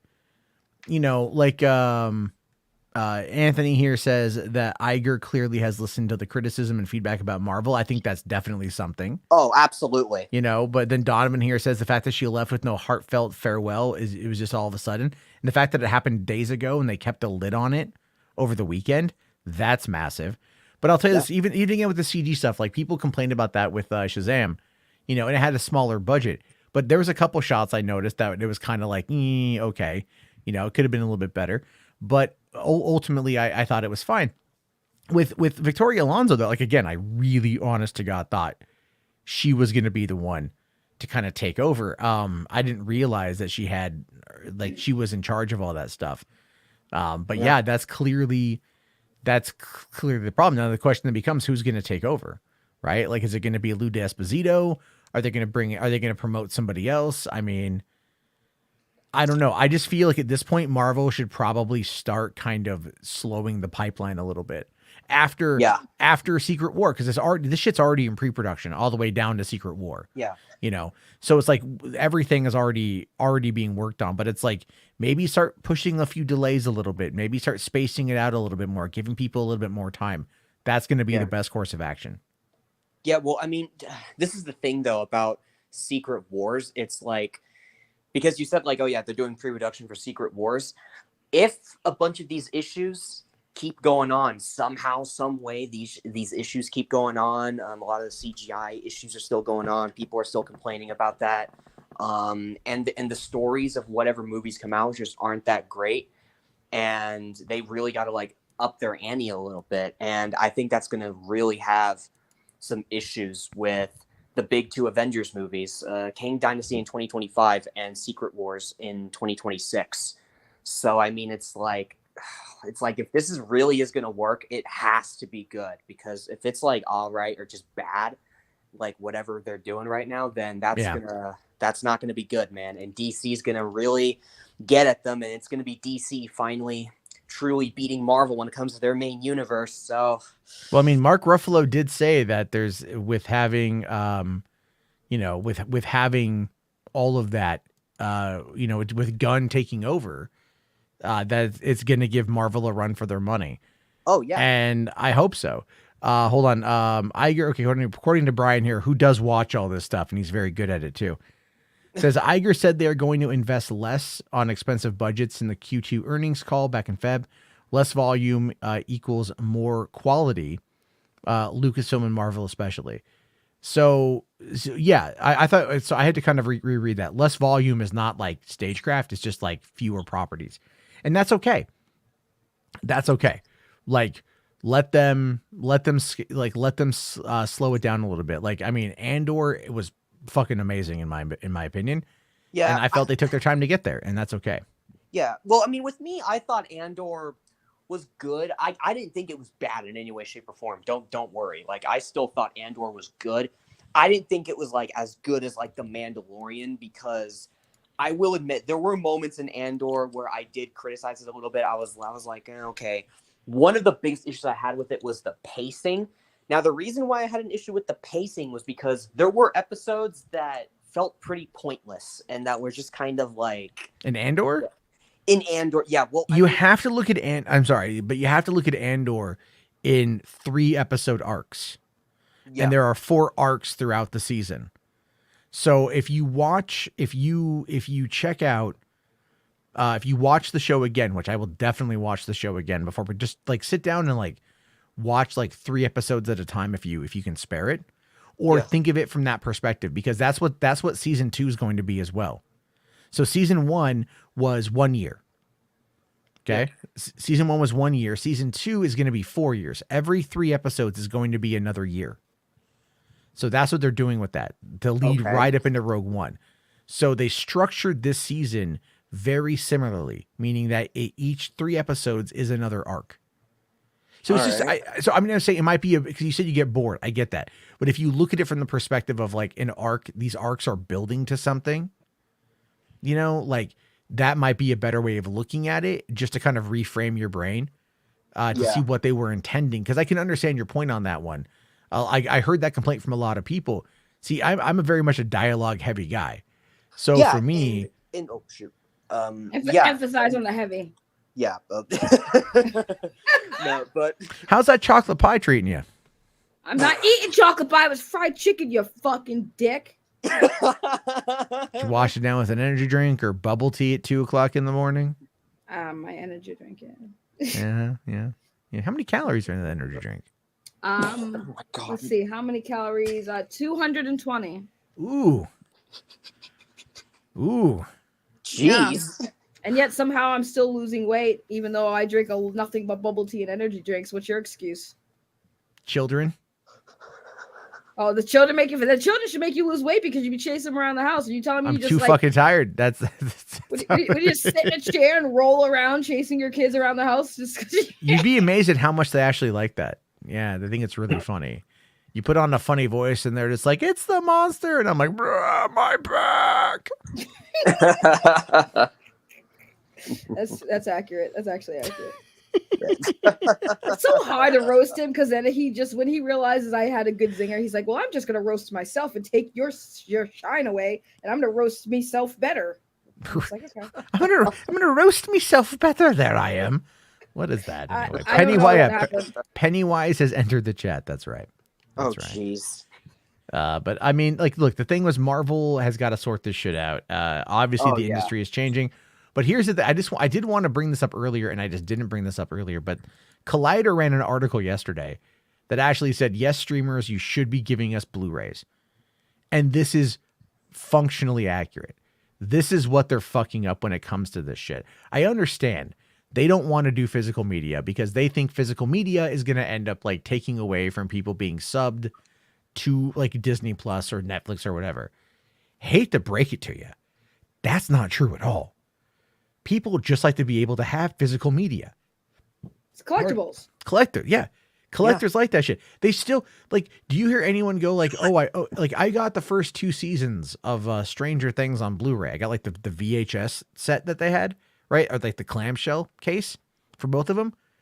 I still have Netflix. I've had Netflix since 2011. Or no, 2007 is when I got the Netflix Instant. I've had it. Yeah, I've had it for 15 fucking years. I paid them money.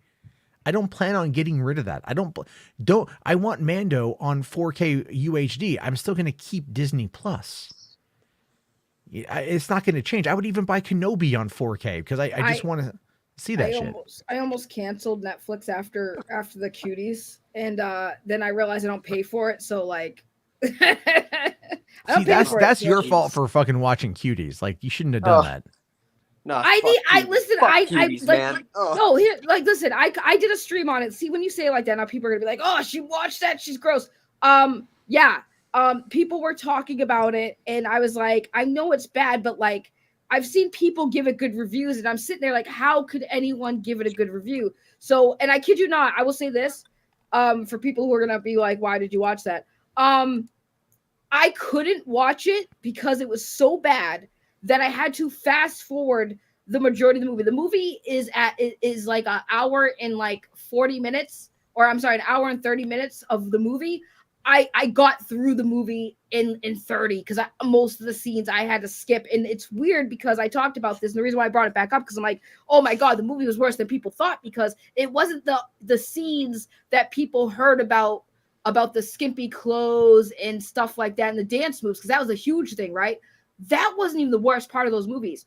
The parts where I actually watched, there were some scenes that were normal, but the dialogue, the conversations these children had was way worse than the friggin' stuff that people heard about. And I was sitting here like, why hasn't anyone brought up this point? Because if anyone actually gave it a good review or said it wasn't that bad, I guarantee you most of them probably haven't sat down and actually watched it, because not many people who were giving it a good review mentioned any of that disgusting dialogue that they had those kids talk about. And I was like, what the hell? I was thrown off, because I'm like, oh, it's just a normal scene of kids in the bathroom. Not like that, but like having a conversation about how girls have girl talk in the bathroom. Oh yeah, that was not girl talk I wanted to hear coming out of the mouths of 11-year-olds. I was like, that was worse than anything that they showed. And that's why I was like, I talked about it, because I'm like, yeah, there's no way that you can convince me that this is a good movie. That's all. Just to say, I'm very much against it. I'm very much against that movie. I saw the trailer for it and I went, this is enough. And then I saw, it was worse. It was I worse. saw, That's what I'm saying. yeah, I saw there's that clip floating around of like the competition when the movie came out, and I watched like that 1 minute. I'm like, yeah, I couldn't even finish it. I'm like, no, I'm good.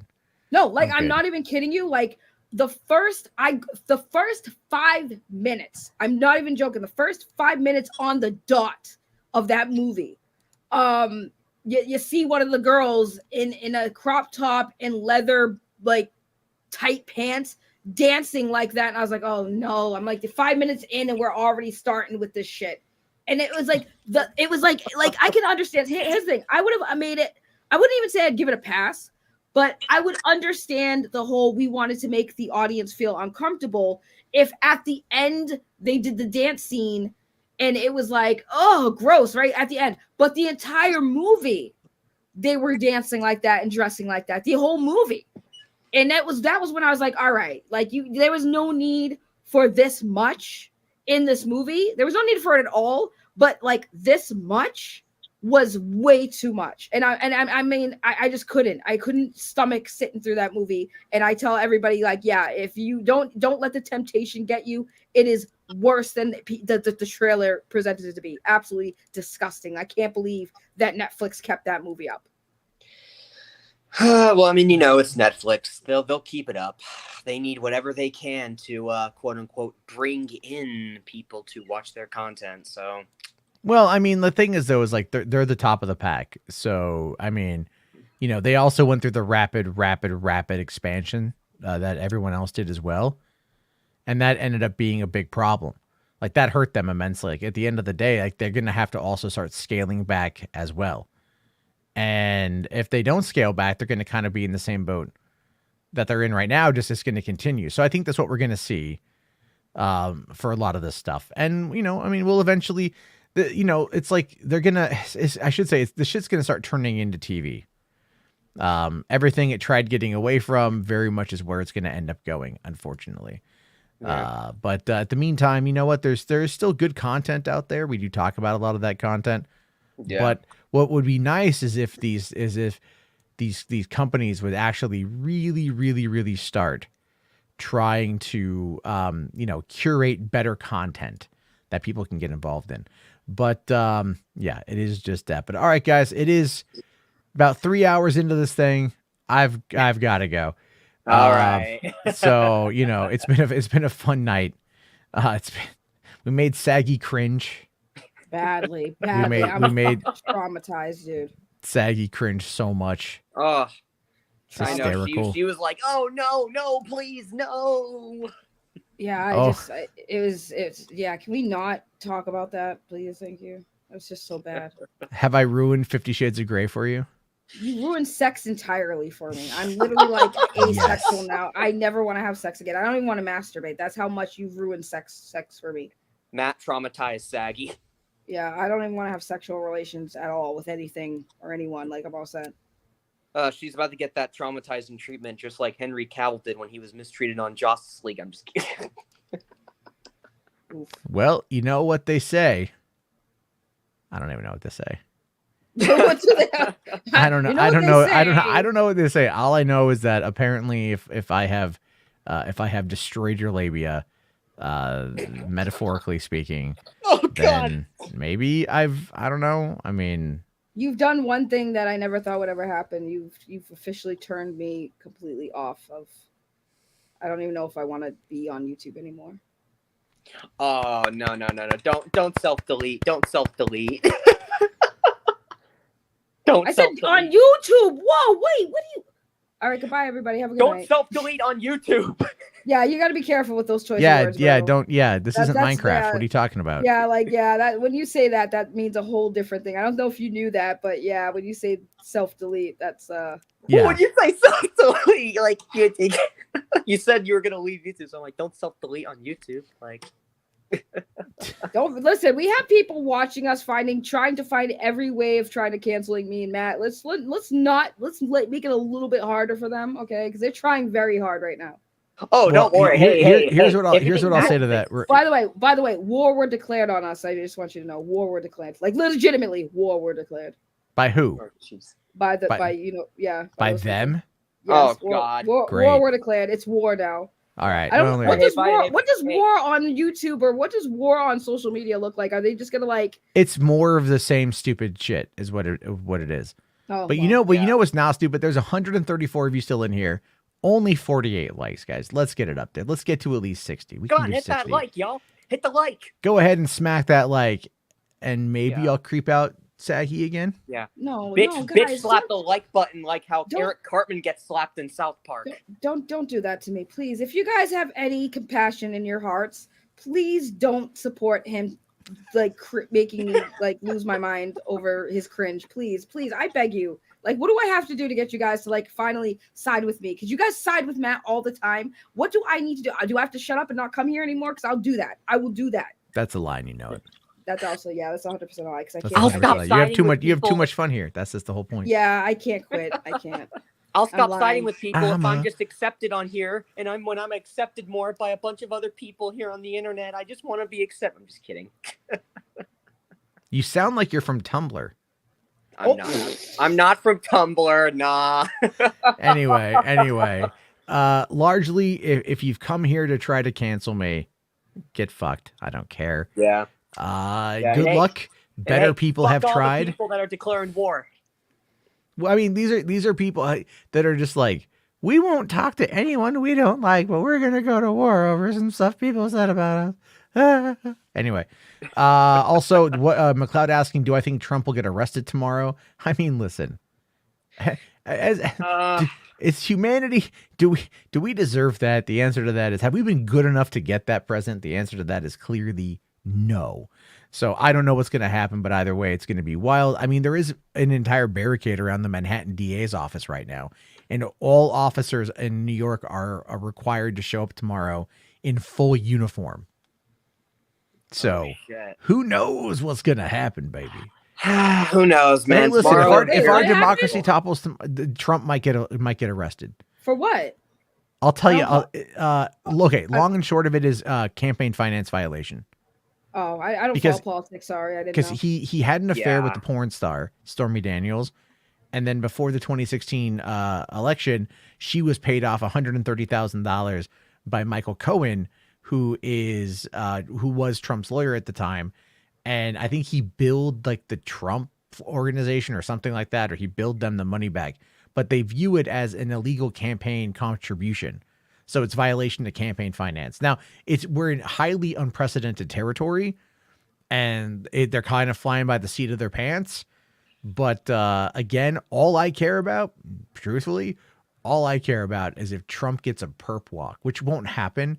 But like if they handcuff him and they walk him, oh man, That would be great. That would be fucking fantastic. And then CJH, wow, random question. Do I think that North Korea will nuke or be nuked? North Korea, no. They bloviate, boy. okay? North Korea knows that if they do anything, their whole country is gone. Like, their whole country is gone. It doesn't matter. Like, they might get a strike. You know, the only thing they could do that would probably, like, the most damage that they could inflict without it, like, absolutely failing would be to probably launch a nuke at Seoul, because that's not far away and there's 25 million people in that city. So if they were going to nuke anything, that's probably what they would nuke. That's my interpretation. Of course, I do not want that. I do not recommend. I don't want that at all.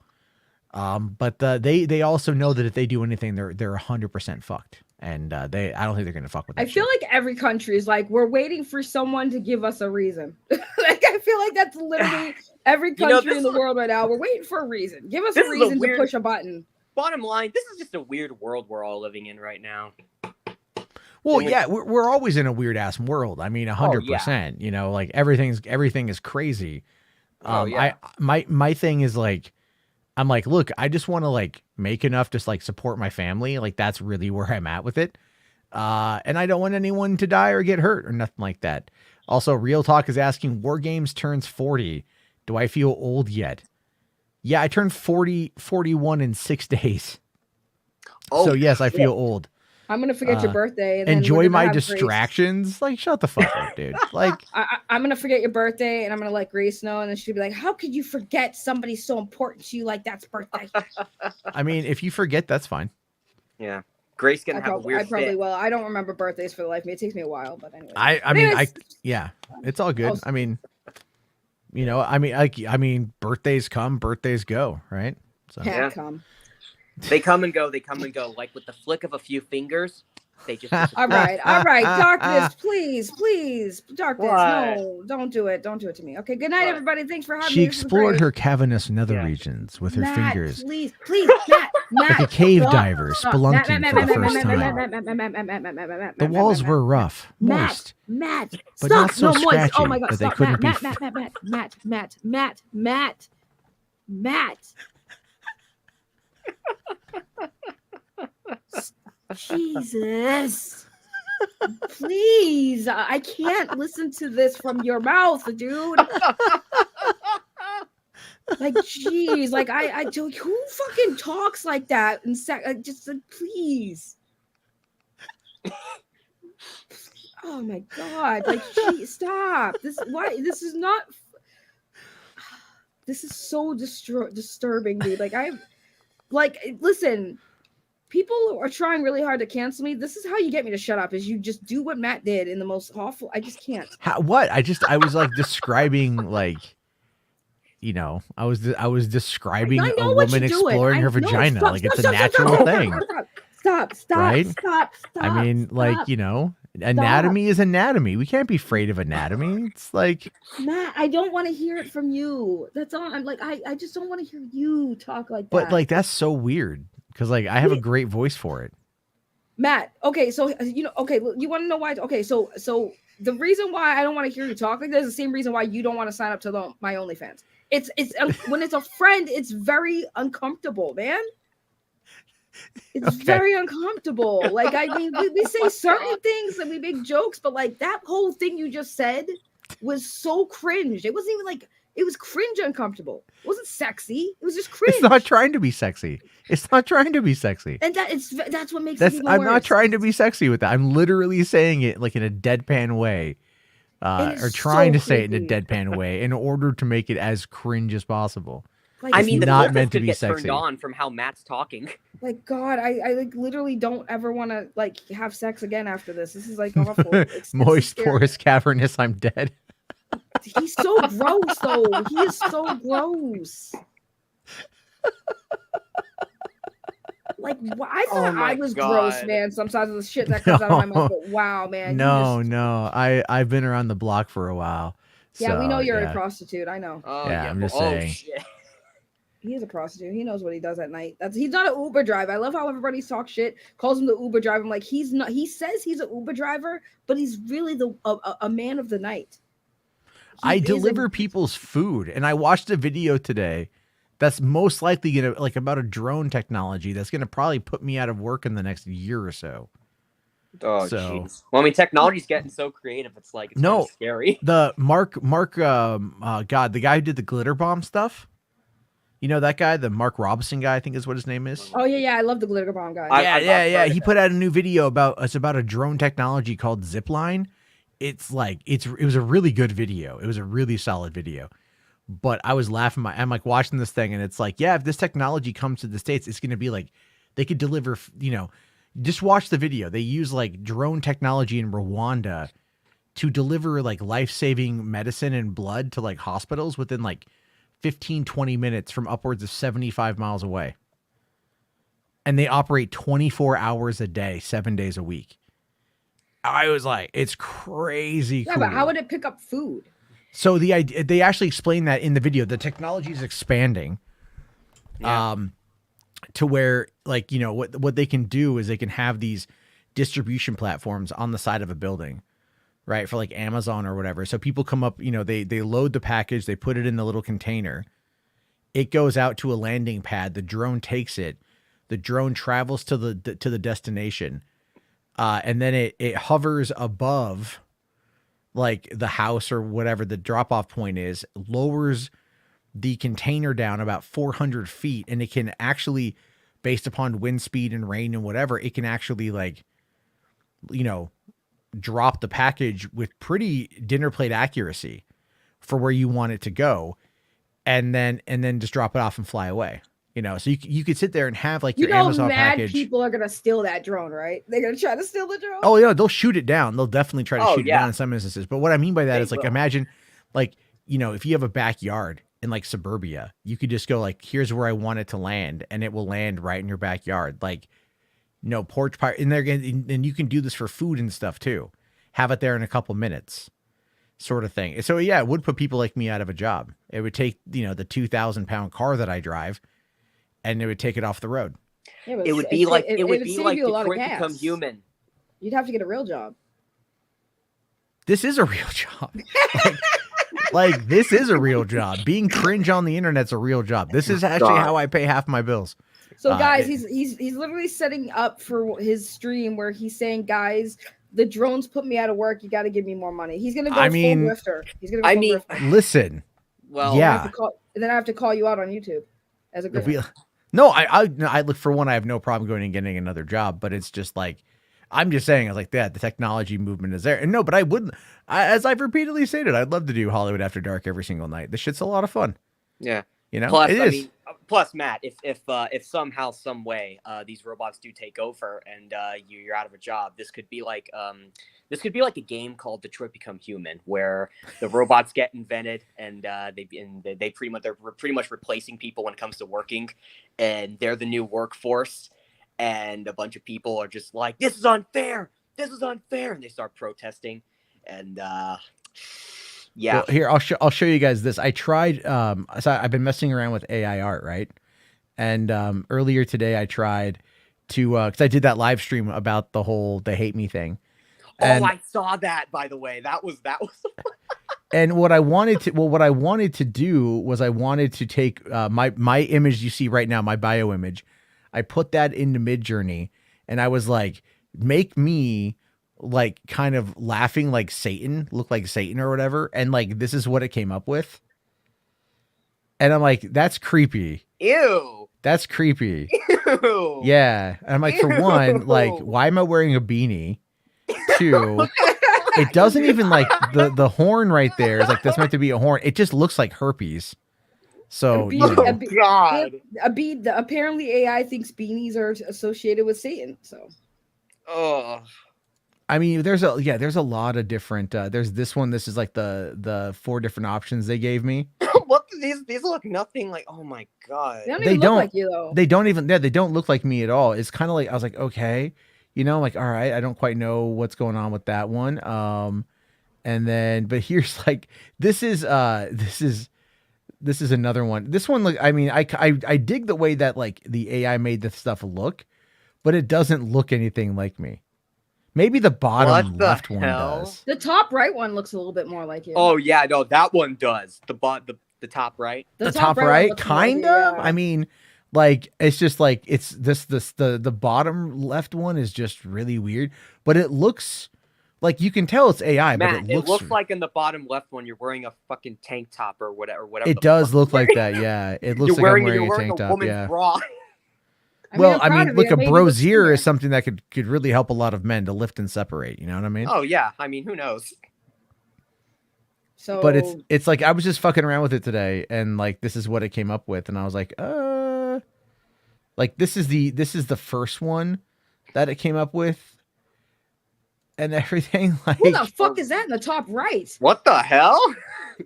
Who is that so even in the here's top the right, funny thing dude? about that though. The top right actually kind of reminds me of my biological cousin, my mom's sister's son.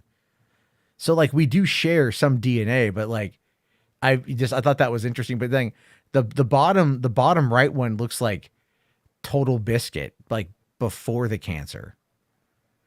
You know, What the fuck? like what are you talking about? oh, that's an old thing. It's an old thing. By the Oh, way, rest in peace, TB. But you know, oh, but that's the kind of weird. Because I just the image was just this image. You know what I mean? Like it was just this image of me. That's it. And it's like, and it was like, this is what it came up with. Like, I didn't even show teeth. I did, what the hell? but I it didn't even just, show teeth. I didn't even show teeth. It just looks super weird. Somebody made some AI out of me, and it looked really cool. I'm gonna probably change my profile picture to it because I like when people make art for me. Yeah. Oh no, it looks more like Lunga. I mean, kinda, I guess. No, not even. I mean, maybe not this one, but like this one I could kind of see could be more like Lunga. No, not even. You guys are tripping. But it's like, but even then, like looking at the like, you know, the image itself, like it doesn't look computer generated. I mean, it looks like there's filters, but I don't know, you know, the weird horn head herpy thing there is kind of odd.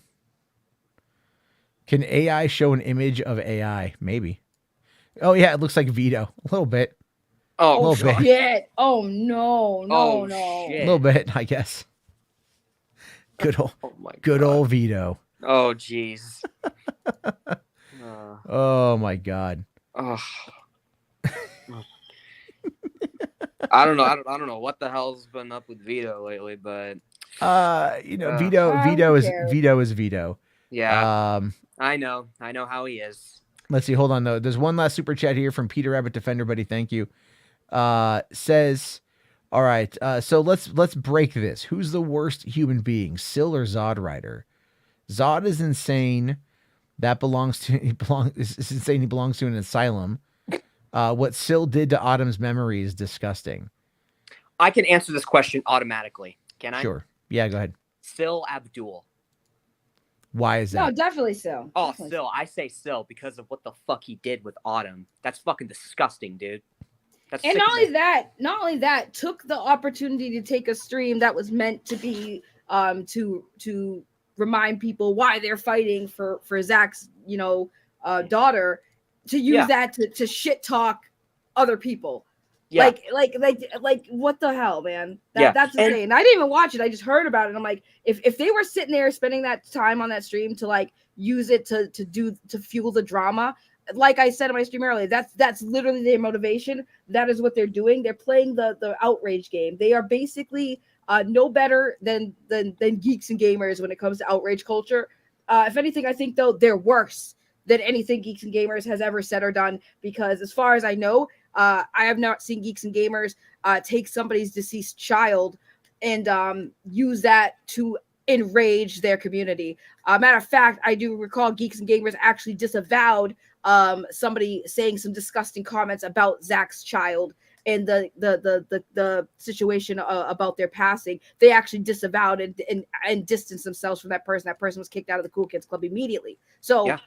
I hate to say it, but Sill's entire community now is worse than anyone could ever say about Geeks and Gamers at this point. Oh, I agree with that 100%, and especially when it comes to like Sil is basically the one to blame for the whole drama that went down after the Nerd Queens' like little stream with Zach, because one of the biggest reasons why this whole Jesus Christ. Sorry, I just went looking real quick, and I just came across this. So remember when I said earlier that these guys are so dumb that they think that they have Wayne T. Carr in their chat? Never mind, Wayne T. Carr has said it's not him. Oh, yes. So you got this guy here who says, "Hey, Ski, don't for 1 second think that Zach will be kept from appearing on your stream.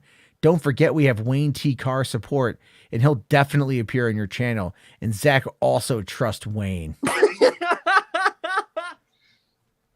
Oh, my God. What the fuck? Welcome to the internet. Hold on. Jess here for 2 says, someone do an AI art of Jarbo as an anime character? Oh my Oh, god. shit. Hold on. You can I'll do that. it. Hold on. I'll do it.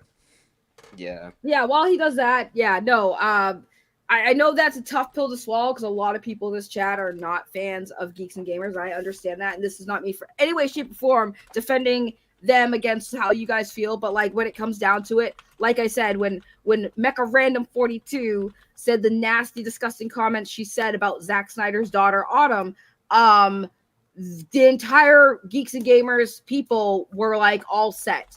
And mind you, she said what she said about Zach's child because they were upset with what happened when Zach went on Uche, may he rest in peace, his YouTube channel. Remember, we all remember that. So even with that, they understood that she was mad at Zach as they were mad at Zach, but they drew a line when it came to his child. So again, I hate to say it, I'm not saying this so you guys like Geeks and Gamers, but compared to Geeks and Gamers right now, what's happening with this fandom, with Zack Snyder's fandom, they are so much worse than anything that Geeks and Gamers has done so far.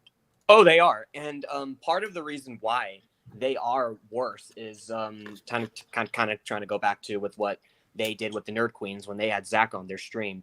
Syl was the biggest reason why the whole drama went down, because he instigated that shit when he was like spying on them and shit, and a bunch of his people that were watching him went over there and were starting shit with the whole hashtag sell Snyderverse, and like not even like talking about AFSP when they were talking about it and wanted Zach to talk about Zack Snyder's Justice League 2 and 3, which is like, do you guys, which really makes people wonder, do they really actually support AFSP if they really say they do, but they don't actually engage in it and they talk about something completely different that's just about movies? Like, really Darkness, shows, what do you mean? really what do you shows mean, your color. Darkness? They've done it before. They've done it Oh, before. they have. But my point, well, I'm saying that sarcastically. I'm like, the whole argument of we've done so much for AFSP, and it's like that doesn't mean you're good people. You could donate to charity and still be a garbage human being. I could have gone out and murdered like 7 people, and then the very next day donate to charity. Yeah, like, does that mean I didn't just murder those 7 people the night before? No, it doesn't. Yeah, because it's like the other thing too. It's like, listen, the only reason why these people hate guys like Dave the Film Junkie, and not to drag their names into this, but it's like, it's the truth. Like, they hate guys like Dave the Film Junkie, Enosh, and there's another person I think too. Who else has close connections to Zach? There's Ohio Dave. Oh, Ohio Dave. Thank you. Yeah. I haven't really heard about them hating on him. All I know is like they hate Dave and Enosh the most, and like and because now they me. have that. Oh God, yeah, no, now you, and then like just because like they have strong connections to Zach and people that are associated with Zach, like Ray Porter, who nicest guy like they've ever talked to. I can tell that he is a really cool dude, and I really hope that, like, this is just for me, but I hope he does go back and is part of the DCU as Darkseid. That's just me, but yeah. But like, again, like, I'll say this though, man, like, people like Dave the Film Junkie and Enosh actually mean it when they say, oh yeah, they support AFSP. Like, they mean that shit. And those people just can't fucking stand the fact that they actually do support it, but they like actually don't, and that really came back to bite them in the ass. And so now they're just like grieving, and they think that Zach is like God or Jesus, which as a religious person, that is kind of creepy to me. But it's like, but it's just like, dude, like, do these people not have real lives though? Like, that's the other thing. Like, are these people in their personal lives like really nice or anything? Because I'll bet you anything, a lot of these people in real life probably are just flat out dicks when they say that, oh yeah, we're good, we support AFSP. But nah, they're probably just a bunch of dicks in real life. So I got no empathy for those motherfuckers. So if I were on camera right now, I'd give him the finger and I'd say, fuck all y'all. Did you make your anime art?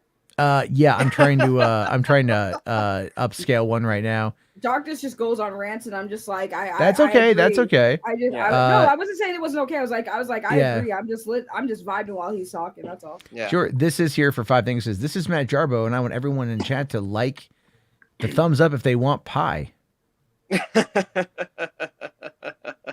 You see, because the pie is also another terminology used for a woman's vagina. Oh my god! Going for that shit. The crust is really the labia. You have to get past it Stop. to find the old man in the canoe. Oh my god! Stop. The clitoris is a woman's penis. It has a small head and a shaft. Oh If my you stimulate god! it, Well, it leads to that's true. orgasm. That's true. Oh my god! It's true though. It's true. I know, but it's just like, damn, like Matt. Okay. That's why women who are bodybuilders have very engorged clitorises. That is true. That is Who true. are you, The Rock? Oh shit. Hey, you want me to cut a promo? Shut your ass up and sit down on the ground. So, all right. So I made this real quick. It's very quick. It's very stupid. Jarbo as an anime profile, as an anime character. Oh my god. What anime are you in though? I don't know. I said like something with zombies, and there's like no zombies. Oh, because it's supposed to be like a thing of High School of the Dead. Probably, yeah. yeah. Yeah, it looks like High School of the Dead. Have you seen High School of the Dead? I haven't. I've heard really good things. I about haven't it, though. seen it either, actually. You guys I've been need to hearing watch- about it. Yeah, you need to watch High School of the Dead. It's actually really, really fucking good. Why are my eyes red though? Oh, I think like Because you're Saggy, turning into a Saggy. zombie, duh. Saggy, Oh, Saggy. right. Saggy, right, I think I know what you're talking about. Does it have to do with a Japanese or Chinese show on Netflix? And Bro, it's I about- said anime. Of course. okay, it's anime. Japanese. Never mind. Japan animation. Yes, it's the Japanese animation. Where it's like I said, anime. Why are you bringing up Chinese and shit? Well, I thought she was talking about a show that I encountered on there, so that's why I was like, oh, is she talking about that? Like, I didn't catch the anime part. I didn't Jess, catch the anime part. Matt is a husbando. Oh my god. All right. So here's the thing. I have to do this. I shouldn't do this. He's talking about the official Twitter. Oh, please do it. I Please haven't do heard it. this, Saggy. Do you want to listen to this? I need to listen. What is this about? This is Ski Walker talking about the official Twitter. The one about us? Yeah. Oh god. Oh, from I earlier haven't- today? Yeah. Because like that Oh, that account shit. came out. You know, like he runs that account. He's got to run that account or someone. It's probably Snyder Queen runs that account. To be fair, but let's see. I don't know how long this is, but it looks like it's very quick apparently. Okay. Make sure you are following at ZSJL to Netflix official Twitter, right? That was a masterful post that came out the Hub account earlier. You know what I'm saying? I ain't even trying to get into all that, but everybody saw it. I saw Phil breaking it down. Yeah, masterful post from the Hub. And shout out to the Hub account, whoever behind that. You know what I'm saying? Make sure you are subscribed to ZSJL to Netflix official YouTube, right?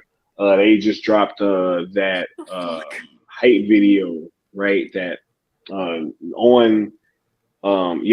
head over to the YouTube, right now, because it's all kind of videos, You got the Batman video, you got the trending with or without you. It's all type of stuff over at that channel. Just go on over there and check out what is over there, because I think you guys will enjoy it. So that's it apparently. He's and a then- dumbass, deflated basketball head looking motherfucker who doesn't know shit when he's fucking talking. Darkness, Jesus Christ, darkness. I will say my fucking piece. I've had enough of that.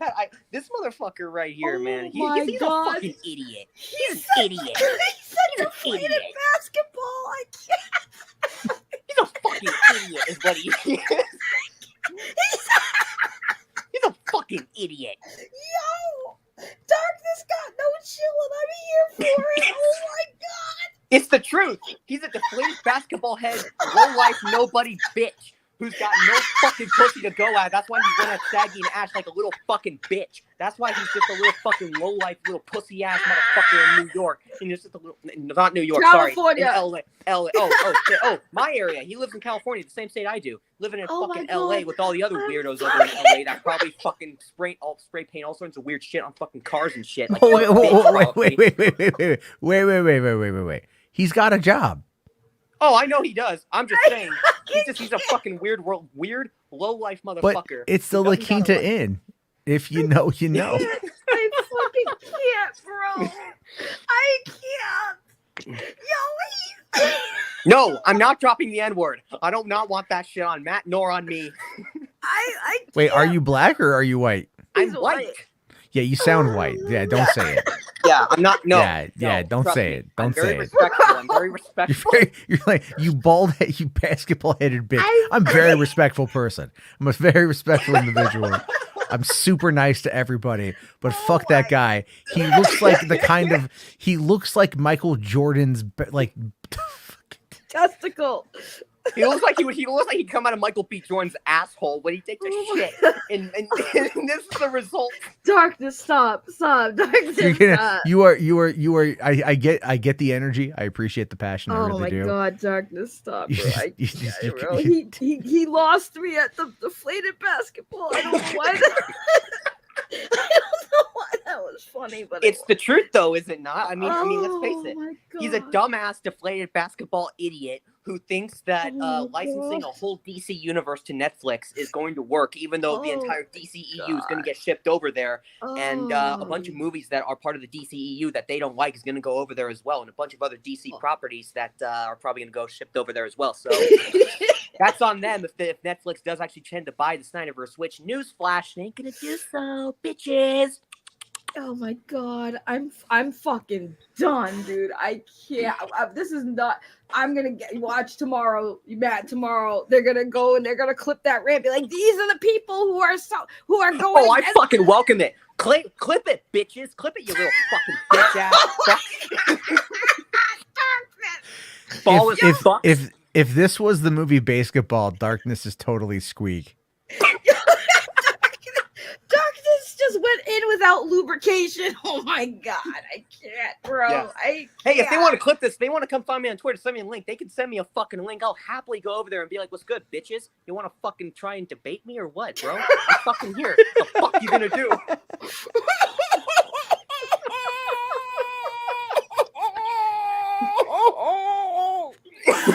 Oh my god, Darkness is a fucking savage. I can't, bro. I don't ever want to fight with Darkness, man. The shit he would probably say about me would probably... Saggy, don't with Saggy. Oh my I'm cool god. with you. I'm cool with you. Don't worry. God, don't bro. worry. Don't worry. I'm not a Snyder Cult bitchless fucker like a bunch of these other guys. So don't worry. Sorry. Just to confirm, you said Snyder Cult bitchless fucker. Right. Yeah. So okay. Well, I mean, these guys are kind of, well, fuck. I'll admit, I'm in the moment. Okay. Oh yeah. No. I get it. A lot of these guys are like. Yo, he straight up said that I can't with the basketball one. That one got me, bro.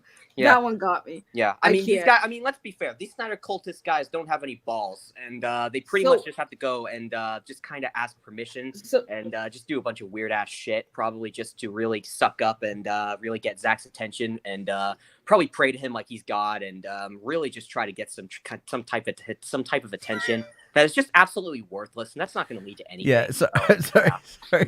Sorry. Skid marker. Oh, skid marker. That's very true. That's pretty funny. You can easily write on Skywalker's face, and easily he would probably still look like some weirdo that in a street. And especially like if someone wants to like draw on him when he's wearing a black Superman suit and he's trying to go to quote unquote Stone Quarry and trying to make some weird ass statement, even though like, hey, people can just write on him and laugh at him and shit because he's just a weird fucking loser nobody gives a flying fuck about. So. Okay. Jesus Christ. I again appreciate the energy. may want to pump the brakes a little bit. Okay. Because the problem, here's the thing, the problem with having too much energy and trying to come up with more insults is that occasionally you start kind of veering in to some areas that could get you into some trouble. That is true. And Yeah. I have had some moments like that where I have said things in meaning to be funny that aren't funny, and that can come across as bad. So I'm just giving you a heads up right there. All right. I want you to have a future. I'm going to tell you this publicly. I don't want you to say anything that's going to be bad. I won't have to stop you, but I just don't. You know what? We're good. I won't have to. I just Matt, listen. I got no beef with you. You're a very cool guy. Same with Saggy. I've been a part of this community for a little bit now. But I will happily say this, as long as I've known you guys and as long as I've been a part of this community, I will just say that these guys really, like these cult guys, man, I'm telling you, they really are something. And I used to be part of the Snyder movement. Now it's like seeing what it's become. I can't anymore with this shit, man, because it's just so fucking like ridiculous. Because fighting for the Snyder Cut was like something. This is just something completely different. It's not even about AFSP anymore. It's literally just about movies. Like that's not even like a priority anymore. These people want to keep claiming that it is, but yeah, guess what? Hypocrisy can be a bitch when it comes to these people. So these people are the real hypocrites. Well, they are, and I think deep down they relatively know that. The biggest problem is just that they're pretty much just like never going to truly acknowledge it because so much of it is just part of their identity. But anyway, okay, so Peter Abbas Defender here for tenor. Thank you, buddy. Says Olivia Wilde is far worse than Will Smith, and she deserves to take accountability for what she did in Don't Worry Darling set and to Florence Pugh. So much upset she kept pop up in every party. She should get blacklisted. I think like the thing, I don't know necessarily what she did on the set of Don't Worry Darling. Like I know that there was like a lot of stuff like Harry Styles, I think was like probably miscast in that movie. And there's been rumor or speculation that he was only cast. Oh, sorry. He was only cast because they were having a relationship, and that he was like the worst part of that movie. And then of course there was the Shia situation because Shia was going to be the male lead, and everything else. And yeah, I mean, Olivia definitely like effed up. And I think, we haven't heard anything out of her in a while. You know what I mean? Like we haven't heard anything out of Olivia Wilde in a bit. So, Don't Worry Darling kind of came and crashed and burned. Jason Sudeikis, ended up, Ted Lasso season 3. He's top of the game type stuff. I think, you know what? I think the accountability part of that is going to largely tie in to, just future prospects largely. So we'll have to wait and see on that one. But thank you for that, buddy. I really do appreciate that. And on that note, I do have to fucking go. I know. We got distracted. Yeah. We got all that stuff here. So, all right, everybody. Well, hey, thank you very much, Saggy. Thank you very much, Darkness. I was really hoping that somebody would have taken me up on my challenge. It's really sad that didn't happen, but that's okay, guys. Steve Snyder cultists are just a bunch of little bitches that don't got any balls, bro. So, I mean, that's the other thing about them. So, I mean, they're just pussies. I know they ain't got no balls. Yeah, they're gonna pull a Zod Rider. Well, I mean, they have to actually like leave their house to go do like how many of these guys actually show up at what's it called? At the SnyderCon or whatever, like they'll talk about it, but I guarantee you like they won't go. Yeah, they're not going to go. They'll probably get kicked out immediately. Like, dude, I'm wondering if I would even get kicked out immediately. Like, that's a question too, but we'll have to talk about that later on there, all this stuff. All right, everybody. No AI RJ. I know we've done it 4 nights in a row, Spherical Man. We've done it 4 nights in a row, but you know what? I think it's okay. We don't want to ruin it. We don't want to ruin it. We want to save it for when it's the funniest it could possibly be. Yeah. When he's here.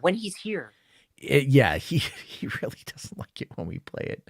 So, all right, everybody, have yourself a great night. I'll probably be on tomorrow because I feel like shit's going to go down. We'll talk to you all then. Have yourself probably a great night. Because of me, maybe. Who knows? They're probably Who knows? I hope, hey, listen, if it's not me, I'm at least on tape saying like, hey, pump the brakes. I know.